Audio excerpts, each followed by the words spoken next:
ਹਾਂਜੀ, ਵਾਹਿਗੁਰੂ ਜੀ ਕਾ ਖਾਲਸਾ, ਵਾਹਿਗੁਰੂ ਜੀ ਕੀ ਫਤਿਹ। ਅੱਜ ਆਪਾਂ ਗੁਰੂ ਪਿਆਰੀ ਸਾਧ ਸੰਗਤ ਜੀ, ਵਾਹਿਗੁਰੂ ਜੀ ਖਾਲਸਾ, ਵਾਹਿਗੁਰੂ ਜੀ ਫਤਿਹ ਜੀ। ਵਾਹਿਗੁਰੂ ਜੀ ਕਾ ਖਾਲਸਾ, ਵਾਹਿਗੁਰੂ ਜੀ ਕੀ ਫਤਿਹ ਜੀ। ਅੱਜ ਆਪਾਂ 974 ਅੰਗ ਤੋਂ ਗਿਆਨ ਸ਼ੁਰੂ ਕਰ ਰਹੇ ਹਾਂ ਜੀ। ਇੱਕੋ ਹੀ ਸ਼ਬਦ ਹੈਗਾ ਬੇਣੀ ਜੀ ਦਾ, ਇਹਦੇ ਵਿੱਚ ਰਾਮਕਲੀ ਰਾਗ ਦੇ ਵਿੱਚ ਇਹਦੇ ਵਿੱਚ ਪੂਰੀ ਦੀ ਪੂਰੀ ਜਿਹੜੀ ਹੈਗੀ ਆ ਪ੍ਰੈਕਟੀਕਲ ਕਿਵੇਂ ਕਰਨਾ ਹੈ, ਕੀ ਕਰਨਾ ਹੈ, ਪ੍ਰੈਕਟੀਕਲ ਦੇ ਵਿੱਚ ਕੀ ਹੋਊਗਾ, ਉਹਦੇ ਵਿੱਚ ਕੀ ਕੀ ਆਪਾਂ ਨੂੰ ਜਿਹੜਾ ਹੈਗਾ ਕੀ ਕੀ ਚਮਤਕਾਰ ਹੋਣਗੇ, ਉਹਨਾਂ ਦਾ ਸਾਰਿਆਂ ਦਾ ਵਰਣਨ ਬੇਣੀ ਜੀ ਕਰ ਰਹੇ ਆ, ਸਾਰਿਆਂ ਦਾ। ਬਸ ਆਪਣੇ ਧਿਆਨ ਦੇਣ ਦੀ ਲੋੜ ਹੈ, ਆਪਣਾ ਧਿਆਨ ਚਾਹੀਦਾ ਹੈ। ਬਸ ਇਸ ਗੱਲ ਨੂੰ ਆਪਾਂ ਆਪਣਾ ਰਿਸੀਵਰ ਜਿਹੜਾ ਹੈਗਾ ਬਿਲਕੁਲ ਰਿਸੀਵਰ ਹੋਏ, ਬਈ ਆਪਾਂ ਆਪਣੇ ਅੰਦਰ ਖਾਲੀ ਜਗ੍ਹਾ ਹੋਏ ਕਿ ਇਹਨੂੰ ਲੈ ਸਕੀਏ ਆਪਾਂ। ਅੰਗ 974 974 ਰਾਮਕਲੀ ਬਾਣੀ ਬੇਣੀ ਜਿਉ ਕੀ। ਦੇਖੋ ਪੰਜਵੀਂ ਪਾਤਸ਼ਾਹੀ ਐਡਿਟ ਕਰ ਰਹੀ ਹੈ ਤੇ ਲਿਖ ਰਹੇ ਬਾਣੀ ਬੇਣੀ ਜਿਉ ਕੀ। ਕਿੰਨਾ ਰਿਸਪੈਕਟ ਦੇ ਰਹੇ ਭਗਤ ਜੀ ਨੂੰ। ਇੱਕ ਓਂਕਾਰ ਸਤਿਗੁਰ ਪ੍ਰਸਾਦ। ਈੜਾ ਪਿੰਗਲਾ ਔਰ ਸੁਖਮਨਾ ਤੀਨ ਬਸੈ ਇੱਕ ਠਾਈ। ਕਹਿੰਦੇ ਤੇ ਪ੍ਰਾਣ ਸ਼ਕਤੀ ਦੀਆਂ ਤਿੰਨ ਜਿਹੜੀਆਂ ਹੈਗੀਆਂ ਨਦੀਆਂ ਹੈਗੀਆਂ, ਔਰ ਤਿੰਨ ਨਦੀਆਂ ਜਿਹੜੀਆਂ ਹੈਗੀਆਂ ਇਹਨਾਂ ਦਾ ਇੱਕੋ ਹੀ ਜਗ੍ਹਾ ਤੇ ਸੰਗਮ ਹੈਗਾ, ਪ੍ਰਯਾਗ ਹੈਗਾ। ਮੱਥੇ 'ਚ ਇਹਨਾਂ ਦਾ ਪ੍ਰਯਾਗ ਹੈਗਾ, ਸੰਗਮ ਹੈਗਾ ਤਿੰਨਾਂ ਨਦੀਆਂ ਦਾ। ਇਹਦੇ ਵਿੱਚ ਪ੍ਰਾਣ ਸ਼ਕਤੀ ਜਿਹੜੀ ਆਪਾਂ ਨੂੰ ਮਿਲੀ ਹੋਈ ਆ, ਜਿਹਨੂੰ ਆਪਾਂ 9 ਦਰਵਾਜ਼ਿਆਂ ਤੋਂ ਜਿਹੜੇ ਹੈਗੇ ਇਹ ਦੁਨੀਆ ਦੇ ਭੋਗ ਵਿਲਾਸ, ਦੁਨੀਆ ਦੇ ਪਦਾਰਥ ਆਕਾਰ, ਦੁਨੀਆ ਦੇ ਰਸ ਕਾ ਸਮਾਨਣ ਦੇ ਵਿੱਚ ਜਿਹੜੇ ਹੈਗੇ ਆ, ਆਪਾਂ ਇਹਨੂੰ ਵੇਸਟ ਕਰਦੇ ਆ। ਉਹ ਪ੍ਰਾਣ ਸ਼ਕਤੀ ਦੀ ਜਿਹੜੀ ਹੈਗੀ ਆ ਤਿੰਨ ਦਰਿਆ ਹੈਗੇ। ਇਹ ਈੜਾ ਪਿੰਗਲਾ, ਇਹਨਾਂ ਦੇ ਥਰੂ ਇਹਨੇ ਉੱਪਰ ਜਾਣਾ ਹੈ ਤੇ ਸੰਗਮ ਹੋਣਾ ਉਸ ਜਗ੍ਹਾ ਤੇ। ਜੇ ਆਪਾਂ ਇਹਨੂੰ ਜਿਹੜਾ ਹੈਗਾ ਜਾਇਆ ਕਰਨੋਂ ਜਿਹੜੇ ਹੈਗੇ, ਜੇ ਆਪਾਂ ਰੋਕਾਂਗੇ ਧਿਆਨ ਸਿਮਰਨ ਦੇ ਦੁਆਰਾ, ਕਿਉਂਕਿ ਧਿਆਨ ਸਿਮਰਨ ਕਰਨ ਦੇ ਨਾਲ ਜਿਹੜਾ ਹੈਗਾ ਆਪਣੇ ਵਿਚਾਰਾਂ ਤੇ ਧਿਆਨ ਸਿਮਰਨ ਕੀ ਹੈਗਾ, ਧਿਆਨ ਉਹ ਮਾਲਕ ਪਰਮਾਤਮਾ ਆਪਣੇ ਨਾਲ ਆ, ਬਸ ਆਪਾਂ ਮਾਇਆ ਦਾ ਧਿਆਨ ਕਰ ਰਹੇ ਹਾਂ। ਆਪਣਾ ਧਿਆਨ ਦੂਸਰੇ ਪਾਸੇ ਮਾਇਆ ਦੇ ਵਿੱਚ ਹੈਗਾ, ਪਦਾਰਥਾਂ ਦੇ ਵਿੱਚ ਹੈਗਾ, ਆਕਾਰ ਦੇ ਵਿੱਚ ਹੈਗਾ, ਸਵਾਦਾਂ ਦੇ ਵਿੱਚ ਹੈਗਾ। ਬਸ ਉਸੇ ਨੂੰ ਆਪਾਂ ਨੇ ਧਿਆਨ ਲਾਉਣਾ, ਇਸ ਪਾਸੇ ਧਿਆਨ ਲਾਉਣਾ ਹੈ, ਸੁਰਤ ਲਾਉਣੀ ਹੈ। ਸੁਰਤ, ਆਪਣੀ ਸੁਰਤ ਕਿੱਥੇ ਹੈਗੀ ਆ? ਈੜਾ ਪਿੰਗਲਾ ਔਰ ਸੁਖਮਨਾ ਤੀਨ ਬਸੈ ਇੱਕ ਠਾਈ। ਤਿੰਨਾਂ ਇੱਕ ਜਗ੍ਹਾ ਤੇ ਵਸਦੇ ਹੈਗੇ। ਬੇਣੀ ਸੰਗਮ ਤਹਿ ਪਿਰਾਗ ਮਨ ਮਜਨ ਕਰੇ ਤੇ ਥਾਈ। ਕਹਿੰਦੇ ਭਾਈ ਉੱਥੇ ਪ੍ਰਯਾਗ ਹੈਗਾ, ਤਿੰਨ ਦਰਿਆ ਜਿਹੜੀ ਪ੍ਰਾਣ ਸ਼ਕਤੀ ਜਦ ਉੱਪਰ ਜਾਂਦੀ ਹੈ, ਮਨ ਨੇ ਮਜਨ ਕਰਨਾ ਹੈ, ਮਨ ਨੇ ਇਸ਼ਨਾਨ ਕਰਨਾ ਹੈ ਉਸ ਦਰਿਆ ਦੇ ਵਿੱਚ। ਤਿੰਨ ਨਦੀਆਂ ਈੜਾ ਪਿੰਗਲਾ ਸੁਖਮਨਾ ਜਿਹੜੀ ਹੈਗੀ ਹੈ, ਪ੍ਰਾਣ ਸ਼ਕਤੀ ਜਿਹੜੀ ਹੈਗੀ, ਇਹਦੇ ਨਾਲ ਮਨ ਨੇ ਪਵਿੱਤਰ ਹੋਣਾ ਹੈ। ਮਨ ਦੀ ਮੈਲ ਇਸ ਤਰ੍ਹਾਂ ਲੈਣੀ ਆ ਧਿਆਨ ਸਿਮਰਨ ਕਰਨ ਦੇ ਨਾਲ। ਸੁਨ ਗੁਫਾ ਮੇ ਆਸਣ ਬੈਸਣ ਕਲਪ ਵਿਵਰਜਿਤ ਪੰਥਾ। ਫਿਰ ਆਉਂਦਾ ਹੈ ਕਿ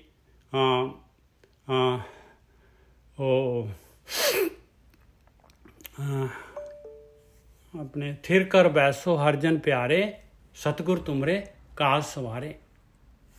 ਥਿਰ ਕਰਕੇ ਬੈਸਣਾ ਕੀ ਹੈਗਾ? ਵਿਚਾਰ ਬੰਦ ਕਰਨੇ, ਧਿਆਨ ਸਿਮਰਨ ਦੇ ਵਿੱਚ ਜਾਣਾ। ਇਹ ਹੈ ਥਿਰ ਕਰਕੇ, ਮਨ ਨੇ ਬੈਠਣਾ ਥਿਰ ਕਰਕੇ। ਹੋਰ ਫਿਜ਼ੀਕਲੀ ਆਪਾਂ ਨੇ ਥੋੜ੍ਹਾ ਨਾ ਥਿਰ ਕਰਕੇ ਬੈਠਣਾ। ਈੜਾ ਪਿੰਗਲਾ ਔਰ ਸੁਖਮਨਾ तीन बसें एक ठाई। बेणी संगम तह पिराग मन मजन करे तिथाई। संतो तहाँ निरंजन राम है। ਇੱਥੇ ਮਹਾਰਾਜ ਜਿਹੜੇ ਸੰਤੋ ਕਿਉਂ ਲਿਖੇ, ਲੋਕੋ ਕਿਉਂ ਨਹੀਂ ਲਿਖ ਦਿੰਦੇ ਮਹਾਰਾਜ ਜਿਹੜੇ ਹੈਗੇ ਆ? ਇਹ ਦੁਨੀਆ ਵਾਲੋਂ ਕਿਉਂ ਨਹੀਂ ਲਿਖ ਦਿੰਦੇ ਮਹਾਰਾਜ ਜੀ? ਲਿਖ ਸਕਦੇ ਆ, ਲੋਕੋ ਵੀ ਲਿਖ ਸਕਦੇ ਆ। ਲੋਕੋ ਤਹਾਂ ਨਿਰੰਜਨ ਰਾਮ ਹੈ, ਫਿਰ ਸੰਤੋ ਲਿਖਣ ਦੀ ਕੀ ਲੋੜ ਪੈ ਗਈ? ਇਹ ਗਿਆਨ ਜਿਹੜਾ ਹੈਗਾ ਭਾਈ, ਇਹ ਗੁਰਬਾਣੀ ਜਿਹੜੀ ਹੈਗੀ ਆ, ਇਹ ਜਿਹੜੀ ਹੈਗੀ ਆ, ਇਹ ਪ੍ਰੈਕਟੀਕਲ ਕਰਨ ਵਾਲੇ ਵਾਸਤੇ ਹੈਗੀ ਹੈ, ਜਿਹਨੇ ਪ੍ਰੈਕਟੀਕਲ ਕਰਨਾ ਹੈ ਇਹ ਗਿਆਨ ਲੈ ਕੇ, ਜਿਹਨੇ ਕਮਾਉਣਾ ਹੈਗਾ। ਸੰਤੋ ਮਤਲਬ ਸਾਧਨਾ ਕਰਨ ਵਾਲੇ, ਜਿਹੜੇ ਬੈਠਦੇ ਆ, ਜਿਹੜੇ ਧਿਆਨ ਸਿਮਰਨ ਕਰਦੇ ਆ, ਉਹਨਾਂ ਨੂੰ ਕਹਿ ਰਹੇ ਆ, ਬਾਕੀਆਂ ਨੂੰ ਨਹੀਂ ਕਹਿ ਰਹੇ। ਸੰਤੋ ਤਹਾਂ ਨਿਰੰਜਨ ਰਾਮ ਹੈ, ਗੁਰ ਗਮੇ ਚੀਨੈ ਬਿਰਲਾ ਖੋਏ। ਗੁਰ ਗਮੇ, ਗਮ ਮੰਮੇ ਦੀ ਸਿਆਰੀ ਹੈ। ਇੱਕ ਨਿਰਗਮ ਹੁੰਦਾ ਹੈ ਵੇਦ, ਨਿਗਮ ਕਹਿੰਦੇ ਵੇਦਾਂ ਨੂੰ। ਇਹ ਕੀ ਹੈ? ਗੁਰਗਮੇ, ਗੁਰੂ ਦਾ ਗਿਆਨ, ਗੁਰੂ ਦਾ ਗਿਆਨ, ਗੁਰੂ ਦੇ ਵੇਦ। ਚੀਨੈ, ਚੀਨ ਲੈ, ਲੱਭ ਲੈ। ਬਿਰਲਾ ਕੋਏ, ਕੋਈ ਟਾਵਾਂ ਹੀ ਲੱਭਦਾ ਪਏ। ਪ੍ਰੈਕਟੀਕਲ ਕੋਈ ਟਾਵਾਂ ਕਰਦਾ। ਸੁਣਦੇ ਬਥੇਰੇ ਹੈਗੇ, ਸੁਣਨ ਵਾਲੇ ਬਹੁਤ ਆ ਜਾਣਗੇ, ਗਾਉਣ ਵਾਲੇ ਆ ਜਾਣਗੇ, ਬਸ ਪ੍ਰੈਕਟੀਕਲ ਕਰਨ ਵਾਲਾ ਕੋਈ ਟਾਵਾਂ ਨਹੀਂ। ਵਾਹਿਗੁਰੂ ਜੀ, ਤੁਹਾਡਾ ਮਾਈਕ ਬੰਦ ਕਰ ਦਿਓ ਜੀ। ਵਾਹਿਗੁਰੂ ਜੀ, ਪਲੀਜ਼ ਮਾਈਕ ਬੰਦ ਕਰ ਦਿਓ। ਵਾਹਿਗੁਰੂ ਜੀ, ਆਪਣਾ ਮੈਂ ਕਰ ਦੇਣਾ ਜੀ, ਮੈਂ ਕਰਦਾ ਜੀ। ਇੱਕ ਮਿੰਟ ਜੀ, ਮੈਨੂੰ ਦੇ ਲਓ। ਮੈਂ ਕਰ ਦੇਣਾ ਜੀ, ਮੈਂ ਕਰ ਦੇਣਾ ਗੁਰਮੇਲ ਸਿੰਘ ਜੀ, ਮੈਂ ਕਰ ਦੇਣਾ, ਕੋਈ ਨਹੀਂ, ਪਲੀਜ਼ ਮੈਂ ਕਰ ਦੇਣਾ ਤੁਹਾਡਾ ਮਾਈਕ ਬੰਦ। ਨਹੀਂ ਕੋਈ ਗੱਲ ਨਹੀਂ ਜੀ, ਨਹੀਂ ਕੋਈ ਨਹੀਂ ਵੀਰ ਜੀ, ਚਿੰਤਾ ਕਿਉਂ ਕਰਦੇ ਹੋ? ਤੁਹਾਡੇ ਸਾਡੇ ਧੰਨ ਪਾ ਗਿਆ ਤੁਸੀਂ ਜਿਹੜੇ ਹੈਗੇ। ਤੁਹਾਡੀ ਪ੍ਰੈਜੈਂਸ ਸਾਨੂੰ ਚਾਹੀਦੀ ਹੈ। ਇੱਕ ਸੈਕਿੰਡ ਜੀ, ਤੁਹਾਡਾ ਇੱਕ ਵਾਹਿਗੁਰੂ ਦੇ ਨਾਂ ਤੇ ਗੁਰਮੇਲ ਸਿੰਘ, ਮੈਂ ਤਾਂ ਗੁਰਮੇਲ ਸਿੰਘ ਲੱਭੀ ਜਾ ਰਿਹਾ। ਇੱਕ ਸੈਕਿੰਡ, ਡਬਲੂ ਦੇ ਨਾਂ ਤੇ ਮਿਲਣਾ ਤੁਹਾਡਾ। ਇੱਥੇ ਨਾ ਬਹੁਤ ਕਾਫੀ ਹੈ, 100 ਮੈਂਬਰ ਹੈ ਉਹਦੇ ਵਿੱਚ। ਇੱਕ ਸੈਕਿੰਡ ਜੀ, ਓਹੋ ਲਾਸਟ ਦੇ ਵਿੱਚ ਹੈ, ਸਭ ਤੋਂ ਆਖਰੀ ਤੇ ਤੁਹਾਡਾ ਹੀ ਨਾਂ ਆ। ਲਓ ਜੀ,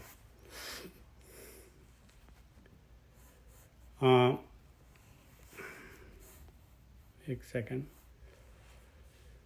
ਹੋ ਨਹੀਂ ਰਿਹਾ ਜੀ ਮੇਰੇ ਕੋਲ। ਨਹੀਂ ਹੋਇਆ? ਮੈਂ ਕਰ ਤਾਂ ਦਿੱਤਾ ਸੀ ਯਾਰ, ਹੋ ਗਿਆ? ਹੋ ਗਿਆ ਨਿਜਰ ਸਾਹਿਬ, ਹੋ ਗਿਆ। ਹਾਂਜੀ।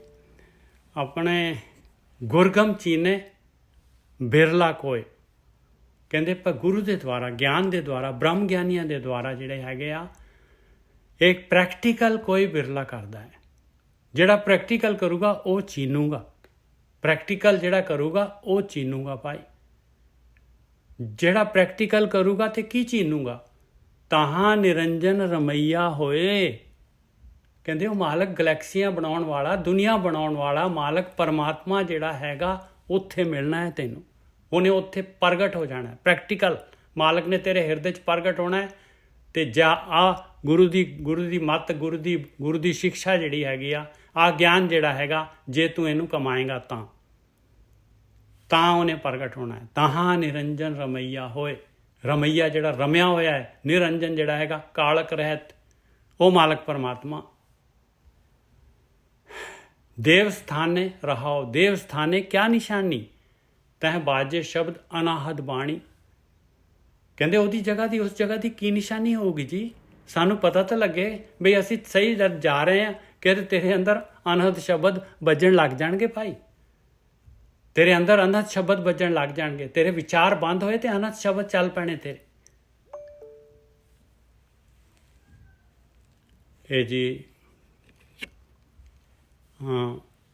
ਆਪਾਂ ਇਹਨੂੰ ਹੋਰ ਹੌਲੀ ਵਿਚਾਰਦੇ ਹਾਂ ਗੁਰਕੀ ਸਾਹਿਬ ਦੀ ਸਹਾਇਤਾ ਲੈ ਕੇ। ਹੀੜਾ ਪਿੰਗਲਾ ਔਰ ਸੁਖਮਨਾ 3 ਬਸੈਂ ਇੱਕ ਠਾਈ। ਬੇਣੀ ਸੰਗਮ ਤਹਿ ਪਿਰਾਗ ਮਨ ਮਜਨ ਕਰੇ ਤਿਥਾਈ। ਹੀੜਾ ਪਿੰਗਲਾ ਔਰ ਸੁਖਮਨਾ 3 ਬਸੈਂ ਇੱਕ ਠਾਈ। ਹਾਂਜੀ ਗੁਰਕੀ ਸਾਹਿਬ। ਹਾਂਜੀ ਸਾਧ ਸੰਗਤ ਜੀ, ਕੋਸ਼ਿਸ਼ ਕਰਦੇ ਹਾਂ ਫਿਰ ਆਪਾਂ। ਚੌਥੇ ਪਦ ਦੀ ਬਾਣੀ ਹੈ ਤੇ ਬ੍ਰਹਮ ਦਾ ਸਾਰ ਤੱਤ ਹੈਗਾ। ਜਦੋਂ ਮੈਂ ਸਾਧਨਾ ਸ਼ੁਰੂ ਕੀਤੀ ਤੇ ਮੈਨੂੰ ਉਹ ਸਵਾਲਾਂ ਦੇ ਜਵਾਬ ਹੀ ਨਾ ਮਿਲੇ। ਮੈਂ ਬਹੁਤ ਕੋਸ਼ਿਸ਼ ਕੀਤੀ, ਫਿਰ ਅਚਾਨਚਕ ਇਹ ਬਾਣੀ ਤੇ ਕਬੀਰ ਜੀ ਦੀ ਬਾਣੀ ਮੇਰੇ ਹੱਥ ਲੱਗ ਗਈ। ਪਰਮਾਤਮਾ ਲੈ। ਤੇ ਜਦੋਂ ਮੈਂ ਪੜ੍ਹਿਆ, ਮੈਨੂੰ ਇਹ ਡਰ ਸੀ ਕਿ ਚਰਨਜੀਤ ਤੂੰ ਪ੍ਰਾਣ ਊਰਜਾ ਪ੍ਰਗਟ ਕਰ ਲਈ ਆ ਔਰ ਤੈਨੂੰ ਪਤਾ ਨਹੀਂ ਇਹ ਮਾਰਗ ਕਿੱਦਾਂ ਦਾ ਹੈ ਔਰ ਤੂੰ ਚੱਲ ਤੇ ਪਿਆ। ਪਰ ਜਦੋਂ ਸਫ਼ਰ ਸੀ ਨਾ, ਕਾਫੀ ਔਖਾ ਸਫ਼ਰ ਸੀ। ਤੁਹਾਡੇ ਲਈ ਤਾਂ ਗਾਈਡ ਕਰਨ ਵਾਸਤੇ ਇੱਥੇ ਮੈਂ ਬੈਠਾ, ਮੈਨੂੰ ਗਾਈਡ ਕਰਨ ਵਾਸਤੇ ਕੋਈ ਨਹੀਂ ਹੈਗਾ, ਬੰਦਾ ਨਹੀਂ ਹੈਗਾ ਸੀ, ਪਰਮਾਤਮਾ ਤਾਂ ਹੈਗਾ ਹੀ ਸੀ। ਉਹ ਜਦੋਂ ਪ੍ਰਾਣ ਊਰਜਾ ਪ੍ਰਗਟ ਹੋਈ, ਸਰੀਰ ਏਦਾਂ ਵਾਈਬ੍ਰੇਸ਼ਨ ਕਰੇ, ਬਹੁਤ ਕੰਬੇ, ਉੱਤੇ ਧੌਣ ਮੇਰੀ ਤਾਂ ਚੱਲ ਜੇ, ਵਿੰਗੀ ਹੋ ਜੇ, ਟਿੱਡੀ ਹੋ ਜੇ, ਬੈਠਾ ਰਵਾਂ 3 ਘੰਟੇ ਮਾਦੀ, ਸਰੀਰ ਦੇ ਅੰਦਰ ਨਦੀਆਂ ਛਾਂ ਛਾਂ, ਮੇਰਾ ਸਰੀਰ ਕਰੇ ਛਾਂ ਛਾਂ, ਮੈਂ ਧਾਵਾਂ ਤੇ ਰਾਤ ਨੂੰ ਐ ਸਰੀਰ ਜਿੱਦਾਂ ਪਤਾ ਨਹੀਂ ਕੀ ਕੋਈ ਭੱਜਾ ਜਾਣ ਦੇ ਅੰਦਰ, ਇੰਨੀ ਜ਼ਿਆਦੀ ਮਸ਼ੀਨ ਚੱਲਣ ਡਿਆ ਪਈ। ਹਰ ਇੱਕ ਦਾ ਸਰੀਰ ਅਲੱਗ ਅਲੱਗ ਆ, ਇਸ ਕਰਕੇ ਇਹ ਮੇਰੇ ਨਾਲ ਕੰਪੇਅਰ ਨਾ ਕਰਿਓ ਤੁਸੀਂ, ਕਿਉਂਕਿ ਮੇਰਾ ਇੱਕ ਅਲੱਗ ਸਿਸਟਮ ਆ ਔਰ ਤੁਹਾਡਾ ਇੱਕ ਅਲੱਗ ਸਿਸਟਮ, ਹਰ ਇੱਕ ਦਾ ਅਲੱਗ ਆ। ਫਿਰ ਮੈਂ ਡਰਾਂ, ਮੈਂ ਕਹਾਂ ਕਿ ਚਰਨਜੀਤ ਤੇ ਕੰਮ ਬੜਾ ਔਖਾ, ਕਿਤੇ ਬੰਦਾ ਚਾਹੀਦਾ ਲਾਗੇ ਕੋਈ, ਬੰਦਾ ਕੋਈ ਹੈ ਨਹੀਂ। ਬੰਦੇ ਸਾਰੇ ਉਹ ਕਹਾਣੀ ਜਿੱਦਾਂ ਕਿਸੇ ਨੇ ਪੜ੍ਹੀ ਹੋਵੇ, ਉਹ ਅਸਲੀ ਕੁਝ ਹੋਰ ਕਹਾਣੀ। ਜਿੱਦਾਂ ਇੱਕ ਮੁੰਡਾ ਸੀ ਤੇ ਉਹਨੇ ਕਿਤੇ ਸਬਕ ਪੜ੍ਹ ਲਿਆ ਆਪਣੀ ਗਾਂ ਦਾ ਕਿ ਗਾਂ ਗਵਾਈ ਗਈ,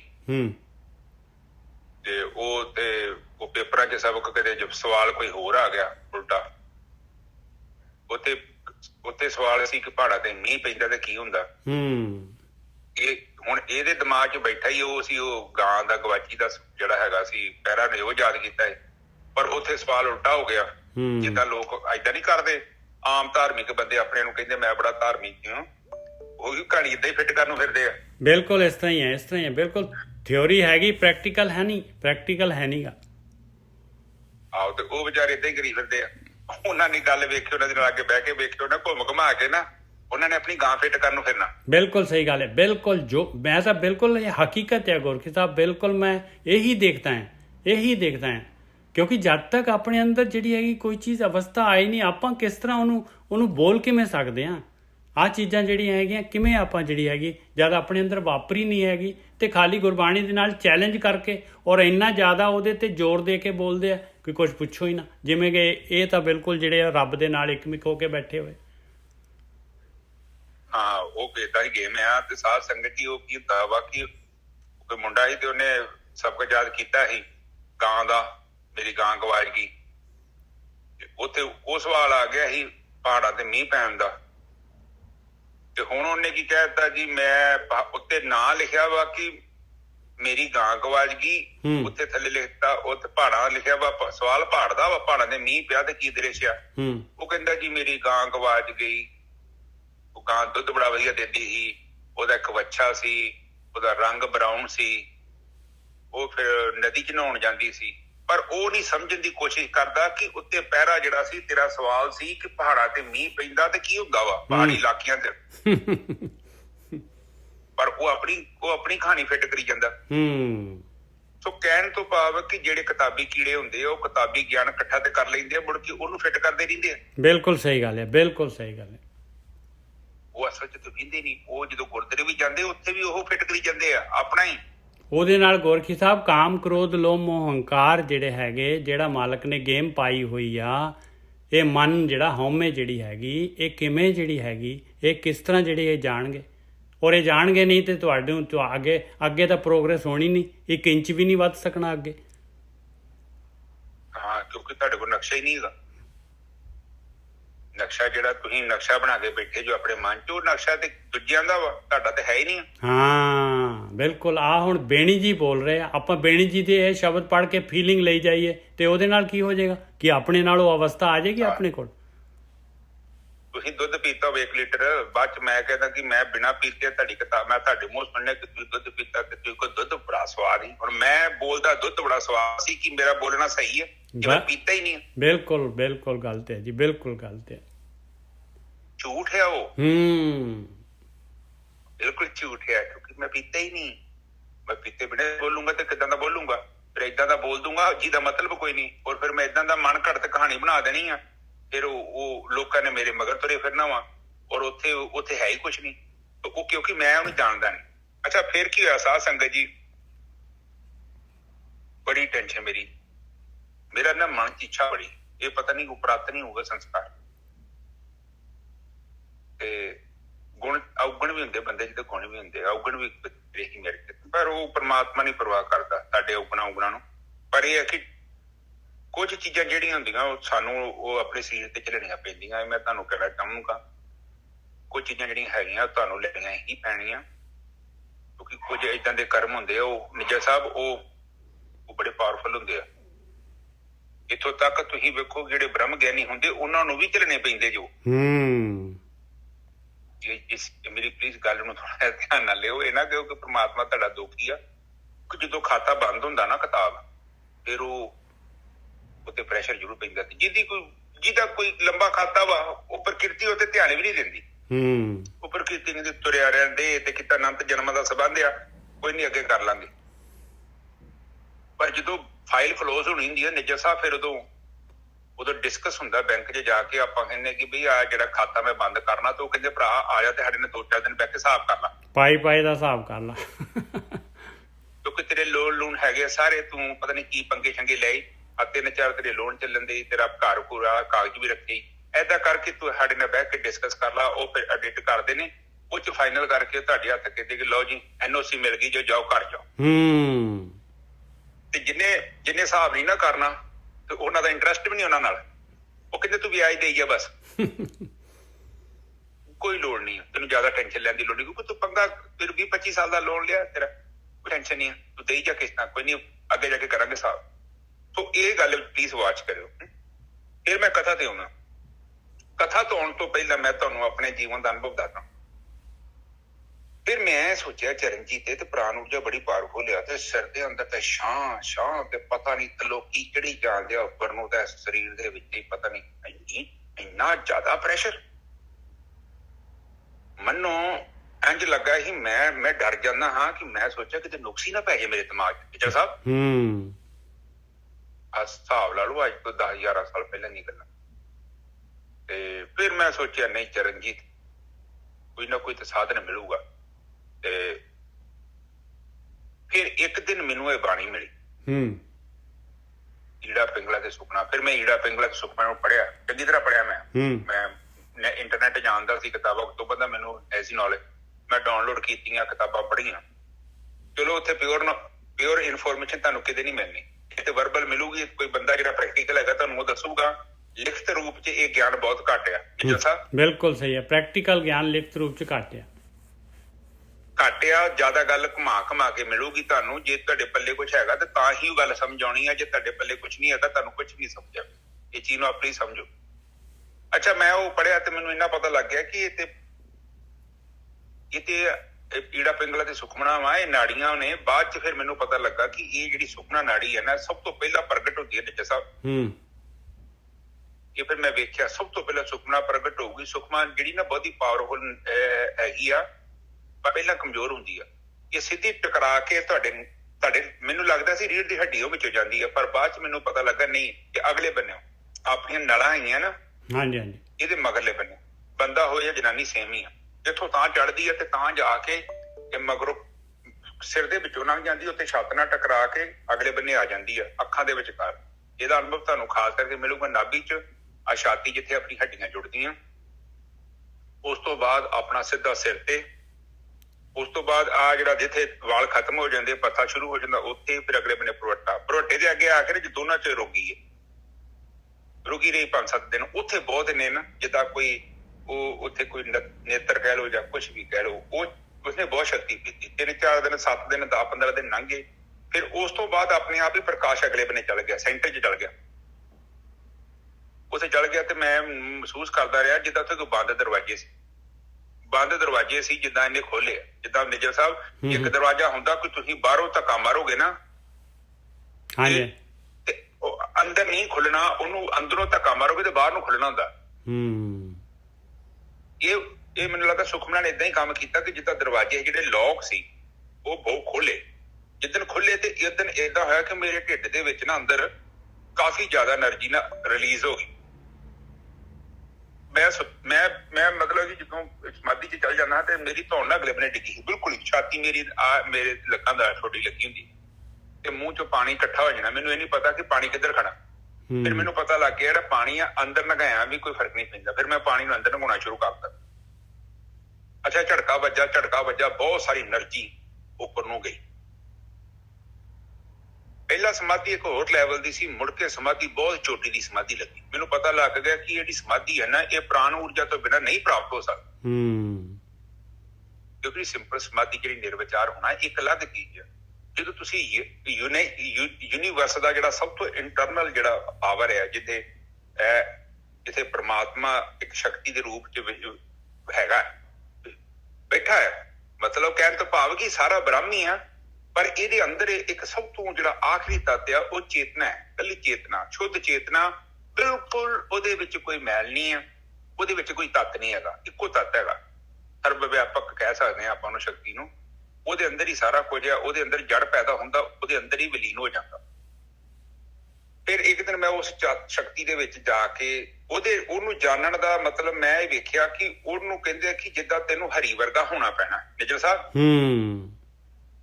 ਕਿਉਂਕਿ ਸ਼ੁੱਧ ਨੂੰ ਸ਼ੁੱਧ ਹੀ ਜਾਣ ਸਕਦਾ, ਜਿੰਨਾ ਚਿਰ ਤੁਸੀਂ ਅਸ਼ੁੱਧ ਜੋ ਤੁਸੀਂ ਉਸ ਅਵਸਥਾ 'ਚ ਨਹੀਂ ਜਾ ਸਕਦੇ, ਕਿਉਂਕਿ ਬਹੁਤ ਜ਼ਿਆਦਾ ਪਵਿੱਤਰ ਹੈ। ਔਰ ਫਿਰ ਤੋਂ ਡਿਮਾਂਡ ਬੜੀ ਕਰਦਾ ਹੈ ਨਿਜਰ ਸਾਹਿਬ। ਉਹ ਆਪ ਸਮਝਦੇ ਜਿੱਦਾਂ ਇੱਕ ਉਸਤਾਦ ਨਹੀਂ ਹੁੰਦਾ, ਬਿਲਕੁਲ ਸ਼ਾਗਿਰਦ ਕਹਿੰਦਾ ਮੈਂ ਨਾ ਕੀਤਾ, ਉਸਤਾਦ ਕਹਿੰਦਾ ਤੂੰ ਹੋਰ ਵਧੀਆ ਕਰ, ਉਹ ਕਹਿੰਦਾ ਮੈਂ ਹੋਰ ਵਧੀਆ ਕੀਤਾ, ਕਹਿੰਦਾ ਨਹੀਂ ਤੂੰ ਹੋਰ ਵਧੀਆ ਕਰ। ਉਸਤਾਦ ਨੂੰ ਪਤਾ ਹੈ ਕਿ ਜਿੰਨਾ ਇਹਨੂੰ ਮੈਂ ਪ੍ਰੈਸ਼ਰ ਕਰੂੰਗਾ ਉਨੀ ਇਹ ਪਰਫਾਰਮੈਂਸ ਕਰੂਗਾ ਵਧੀਆ। ਜਦੋਂ ਪ੍ਰਮਾਤਮਾ ਤੁਹਾਡੇ ਨਾਲ ਕਨੈਕਟਡ ਹੋ ਜਾਂਦਾ ਨਾ, ਫਿਰ ਪ੍ਰਮਾਤਮਾ ਤੁਹਾਡੇ ਤੋਂ ਬਹੁਤ ਜ਼ਿਆਦਾ ਕੁਆਲਿਟੀ ਚਾਹੁੰਦਾ, ਬਹੁਤ ਜ਼ਿਆਦਾ। ਬੋਲੇ ਤੇ ਤੁਹਾਡੇ ਇਮਤਿਹਾਨ ਵੀ ਹੁੰਦੇ ਆ ਨਿਜਰ ਸਾਹਿਬ। ਇਮਤਿਹਾਨ ਹੁੰਦੇ ਆ ਤੁਹਾਡੇ ਪੱਕੇ ਹੋਣੇ ਆ। ਕਿਉਂ ਹੁੰਦੇ ਆ? ਕਿਉਂਕਿ ਬਰਤਨ ਦੀ ਤਿਆਰੀ ਬੜੀ ਜ਼ਰੂਰੀ ਆ। ਦੇਖਿਆ ਨੀ, ਬਰਤਨ ਨੂੰ ਜਦੋਂ ਘੁਮਿਆਰ ਬਣਾਉਂਦਾ ਤੇ ਅੰਦਰ ਵੀ ਹੱਥ ਰੱਖਦਾ ਤੇ ਇੱਕ ਹੱਥ ਬਾਹਰ ਰੱਖਦਾ। ਬਿਲਕੁਲ ਬਿਲਕੁਲ। ਕਿਉਂਕਿ ਜੇ ਨਹੀਂ ਹੱਥ ਰੱਖੂਗਾ ਤੇ ਉਹ ਟੁੱਟ ਜਾਏ, ਭਾਂਡਾ ਨਹੀਂ ਬਣੇਗਾ, ਅਜੀਬ ਜਿਹਾ ਬਣੂਗਾ। ਬਿਲਕੁਲ ਫਿਸ ਜਾਣਾ ਹੈ ਉਹ ਅੰਦਰ ਨੂੰ। ਹਾਂ, ਤੇ ਇਸ ਕਰਕੇ ਕੁਦਰਤ ਵੀ ਸਾਡੇ ਤੋਂ ਬਹੁਤ ਪਰਫਾਰਮੈਂਸ ਚਾਹੁੰਦੀ ਆ, ਔਰ ਫਿਰ ਉਹ ਬਹੁਤ ਇੰਟਰਸਟ ਲੈਂਦੀ ਆ। ਫਿਰ ਜਦੋਂ ਆਪਾਂ ਤਾਂ ਨੂੰ ਚੜ੍ਹਦੇ ਹਾਂ ਤੇ ਪ੍ਰਕਿਰਤੀ ਸਾਨੂੰ ਥੱਲੇ ਨੂੰ ਖਿੱਚਦੀ ਆ ਕਿ ਇਹ ਸੰਸਾਰਿਕ ਦੇ ਜਿਹੜੇ ਹੈਗੀਆਂ ਸ਼ਕਤੀਆਂ, ਜਿਹੜੇ ਕਾਮ, ਕ੍ਰੋਧ, ਲੋਭ, ਮੋਹ, ਹੰਕਾਰ, ਇਹ ਬੰਦਾ ਕਿੱਧਰ ਚੱਲਿਆ, ਉਹ ਬਹੁਤ ਟੈਟ ਹੋ ਜਾਂਦੀਆਂ। ਜਦੋਂ ਤੁਸੀਂ ਥੋੜਾ ਜਿਹਾ ਨਾ ਹਿੱਲਿਆ ਨਾ ਮਾੜਾ ਜਿਹਾ, ਤੁਸੀਂ ਵੈਸੇ ਵੀ ਪ੍ਰਕਿਰਤੀ ਦੇ ਬੰਧਨ ਤੋਂ ਮੁਕਤ ਹੋਣ ਦੀ ਕੋਸ਼ਿਸ਼ ਕਰੋ। ਪ੍ਰਕਿਰਤੀ ਨੇ ਤੁਹਾਨੂੰ ਐਸਾ ਜੱਫਾ ਪਾਉਣਾ ਤੁਸੀਂ ਉੱਠ ਨਹੀਂ ਸਕਦੇ। ਇਹ ਸੱਚ ਹੈਗਾ ਨਿਜਰ ਸਾਹਿਬ। ਗੇਮ ਪੂਰੀ ਗ੍ਰੈਵਿਟੇਸ਼ਨ ਤੇ ਤੁਸੀਂ ਗੇਮ ਜਿਹੜੀ ਹੈਗੀ ਆ ਖਿੱਚਵੀਂ ਹੈਗੀ ਗੋਰਖੀ ਸਾਹਿਬ, ਗੇਮ ਪੂਰੀ ਖਿੱਚਵੀਂ ਹੈਗੀ। ਪੂਰਾ ਕੰਪੀਟੀਸ਼ਨ ਪੂਰਾ। ਪਰਮਾਤਮਾ ਵੀ ਜਿਹੜਾ ਸ਼ਕਤੀ ਦਿੰਦਾ ਵਾ, ਖੁਦ ਨਹੀਂ ਸਾਡੇ ਮੈਦਾਨ ਚ ਹੁੰਦਾ, ਕਿਉਂਕਿ ਉਹ ਤੇ ਆਪ ਹੈਗਾ ਵਾ। ਉਹ ਚੀਟਿੰਗ ਥੋੜੀ ਕਰਦਾ ਨਾ, ਉਹ ਕਹਿੰਦਾ ਕਿ ਤੂੰ ਪਾਵਰਾਂ ਲੈ ਲਾ ਤੇ ਲੜ। ਬਸ ਬਸ ਬਸ, ਪਰਮਾਤਮਾ ਗੇਮ ਵਾਚ ਦੇਖ ਰਿਹਾ, ਵਾਚ ਕਰ ਰਿਹਾ ਬਸ। ਸੰਗਤ ਦੇ ਰੂਪ ਵਿੱਚ ਤੁਹਾਨੂੰ ਟਿਊਸ਼ਨ ਪੜ੍ਹਾ ਦੂਗਾ, ਇੱਧਰ ਦੇ ਕੰਮ ਕਰਦਾ ਜੋ। ਬਿਲਕੁਲ। ਜਿਹੜੇ ਬੱਚੇ ਨਲਾਇਕ ਨਹੀਂ ਮੇਰੇ ਵਰਗੇ, ਜੋ ਟਿਊਸ਼ਨ ਪੜ੍ਹਨ ਚੱਲ ਜਾਂਦੇ ਆ, ਨਿਜਰ ਸਾਹਿਬ ਕਹਿੰਦੇ ਆ ਚਰਨਜੀਤ 2-4 ਸਾਡੇ ਕੋਲ ਮਹੀਨਾ ਟਿਊਸ਼ਨ ਪੜ੍ਹ ਲਾ, ਤੇ ਤੇਰੇ ਜਿਹੜੇ ਸਬਜੈਕਟ ਕਲੀਅਰ ਨਹੀਂ ਮੈਂ ਕਰ ਦਿੰਦਾ, ਮੈਡੀਕਲ ਜਿਹੜੇ ਤੇਰੇ ਕਲੀਅਰ ਨਹੀਂ ਆ। ਉਹ ਹਿਸਾਬ ਹੈ ਕਿ ਪ੍ਰਮਾਤਮਾ ਸੰਗਤ ਦੇ ਰੂਪ ਚ ਆ ਕੇ ਉਸ ਬੰਦੇ ਦੇ ਮੈਡੀਕਲ ਕਲੀਅਰ ਕਰਾਉਣ ਦੀ ਕੋਸ਼ਿਸ਼ ਕਰਦਾ। ਪ੍ਰਮਾਤਮਾ ਡਾਇਰੈਕਟ ਕਿਸੇ ਦੀ ਮਦਦ ਨਹੀਂ ਜੋ ਕਰਦਾ। ਇਹ ਚੀਜ਼ ਪਲੀਜ਼ ਨੋਟਿਸ ਕਰਿਓ। ਇਹ ਮਨ ਚ ਵਰਕਾ ਪਾੜਦੀ ਹੈ ਕਿ ਪ੍ਰਮਾਤਮਾ ਸਾਡੀ ਭਗਤੀ ਵੀ ਕਰ ਲੂ ਤੇ ਪ੍ਰਮਾਤਮਾ ਸਾਡੇ ਲਈ ਸਾਰੇ ਕਾਰਜ ਕਰੂ। ਠੀਕ ਆ, ਪ੍ਰਮਾਤਮਾ ਆਖਰ ਤੇ ਜਾ ਕੇ ਜੋ ਤੁਸੀਂ ਬ੍ਰਹਮ ਲੀਨ ਹੋ ਜਾਂਦੇ ਆ ਨਾ, ਤੇ ਉਹ ਗੱਲ ਵੱਖਰੀ ਆ। ਸ਼ੁਰੂ ਚ ਤੁਹਾਨੂੰ ਪੂਰਾ ਜ਼ੋਰ ਲਾਉਣਾ ਪੈਣਾ। ਇਹਨੇ ਜਿਹਾ ਫੈਕਟ ਹੈਗਾ ਇਹ। ਬਿਲਕੁਲ ਬਿਲਕੁਲ ਫੈਕਟ ਹੈਗਾ। ਕਿਉਂਕਿ ਜੇ ਉਹ ਤਾਂ ਫਿਰ ਗੇਮ ਖਾਦੀ ਹੋਈ, ਫਿਰ ਬੇਈਮਾਨੀ ਹੋਊਗੀ ਨਾ ਜੇ ਪ੍ਰਮਾਤਮਾ ਹੀ ਤੁਹਾਡਾ ਸਾਰਾ ਕੋਈ ਕੰਮ ਕਰ ਦੂ। ਕਿਉਂਕਿ ਉਹਨੇ ਪ੍ਰਕਿਰਤੀ ਬਣਾਈ ਆ, ਉਹਨੇ ਧਰਮ ਬਣਾਇਆ। ਧਰਮ ਦੇ ਵਿੱਚ ਇੱਕ ਇੱਕ ਚੀਜ਼ ਆਉਂਦੀ ਆ, ਇੱਥੋਂ ਤੱਕ ਕਿ ਪ੍ਰਮਾਤਮਾ ਧਰਮ ਵੀ ਨਹੀਂ ਤੋੜ ਸਕਦਾ। ਬਸ ਇੱਕ ਚੀਜ਼ ਗੋਰਖੀ ਸਾਹਿਬ ਮੈਂ ਪ੍ਰੈਕਟੀਕਲ ਕੀਤੀ ਹੈ, ਪਤਾ ਨਹੀਂ ਹੁਣ ਮੈਨੂੰ ਦੱਸ ਦਿਓ ਵੀ ਸਹੀ ਹੈ ਕਿ ਗਲਤ ਆ। ਬਈ ਤੁਸੀਂ ਪ੍ਰਮਾਤਮਾ ਦੀ ਭਗਤੀ ਕਰਨ ਲੱਗ ਜਾਓ ਤੇ ਦੁਨਿਆਵੀ ਤੁਹਾਡੇ ਕੰਮ ਆ ਨਾ, ਉਹ ਮਾਲਕ ਪ੍ਰਮਾਤਮਾ ਆਪ ਕਰਨ ਲੱਗ ਜਾਂਦਾ ਹੈ। ਬਸ ਇੰਨੀ ਕੁ ਤਾਂ ਮੈਂ ਦੇਖਿਆ।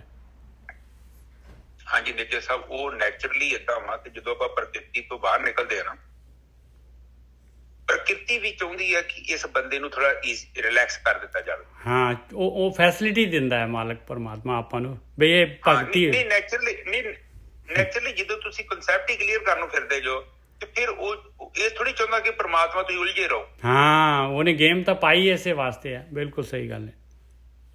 ਹਾਂ ਉਹ ਥੋੜਾ ਜਿੱਦਾਂ ਤੁਸੀਂ ਨੀ ਕਿਹਨੂੰ ਛੂਟ ਦੇ ਦਿੰਦੇ, ਆਪਾਂ ਜੱਟਾਂ ਨੂੰ ਕਹਿੰਦੇ ਵੀ ਤੂੰ ਕਰਜ਼ਾ ਦੇ ਦੇ, ਏਦਾਂ ਕਰ ਤੈਨੂੰ ਵਿਆਜ ਮਾਫ ਕਰ ਦਿੰਦੇ ਆ।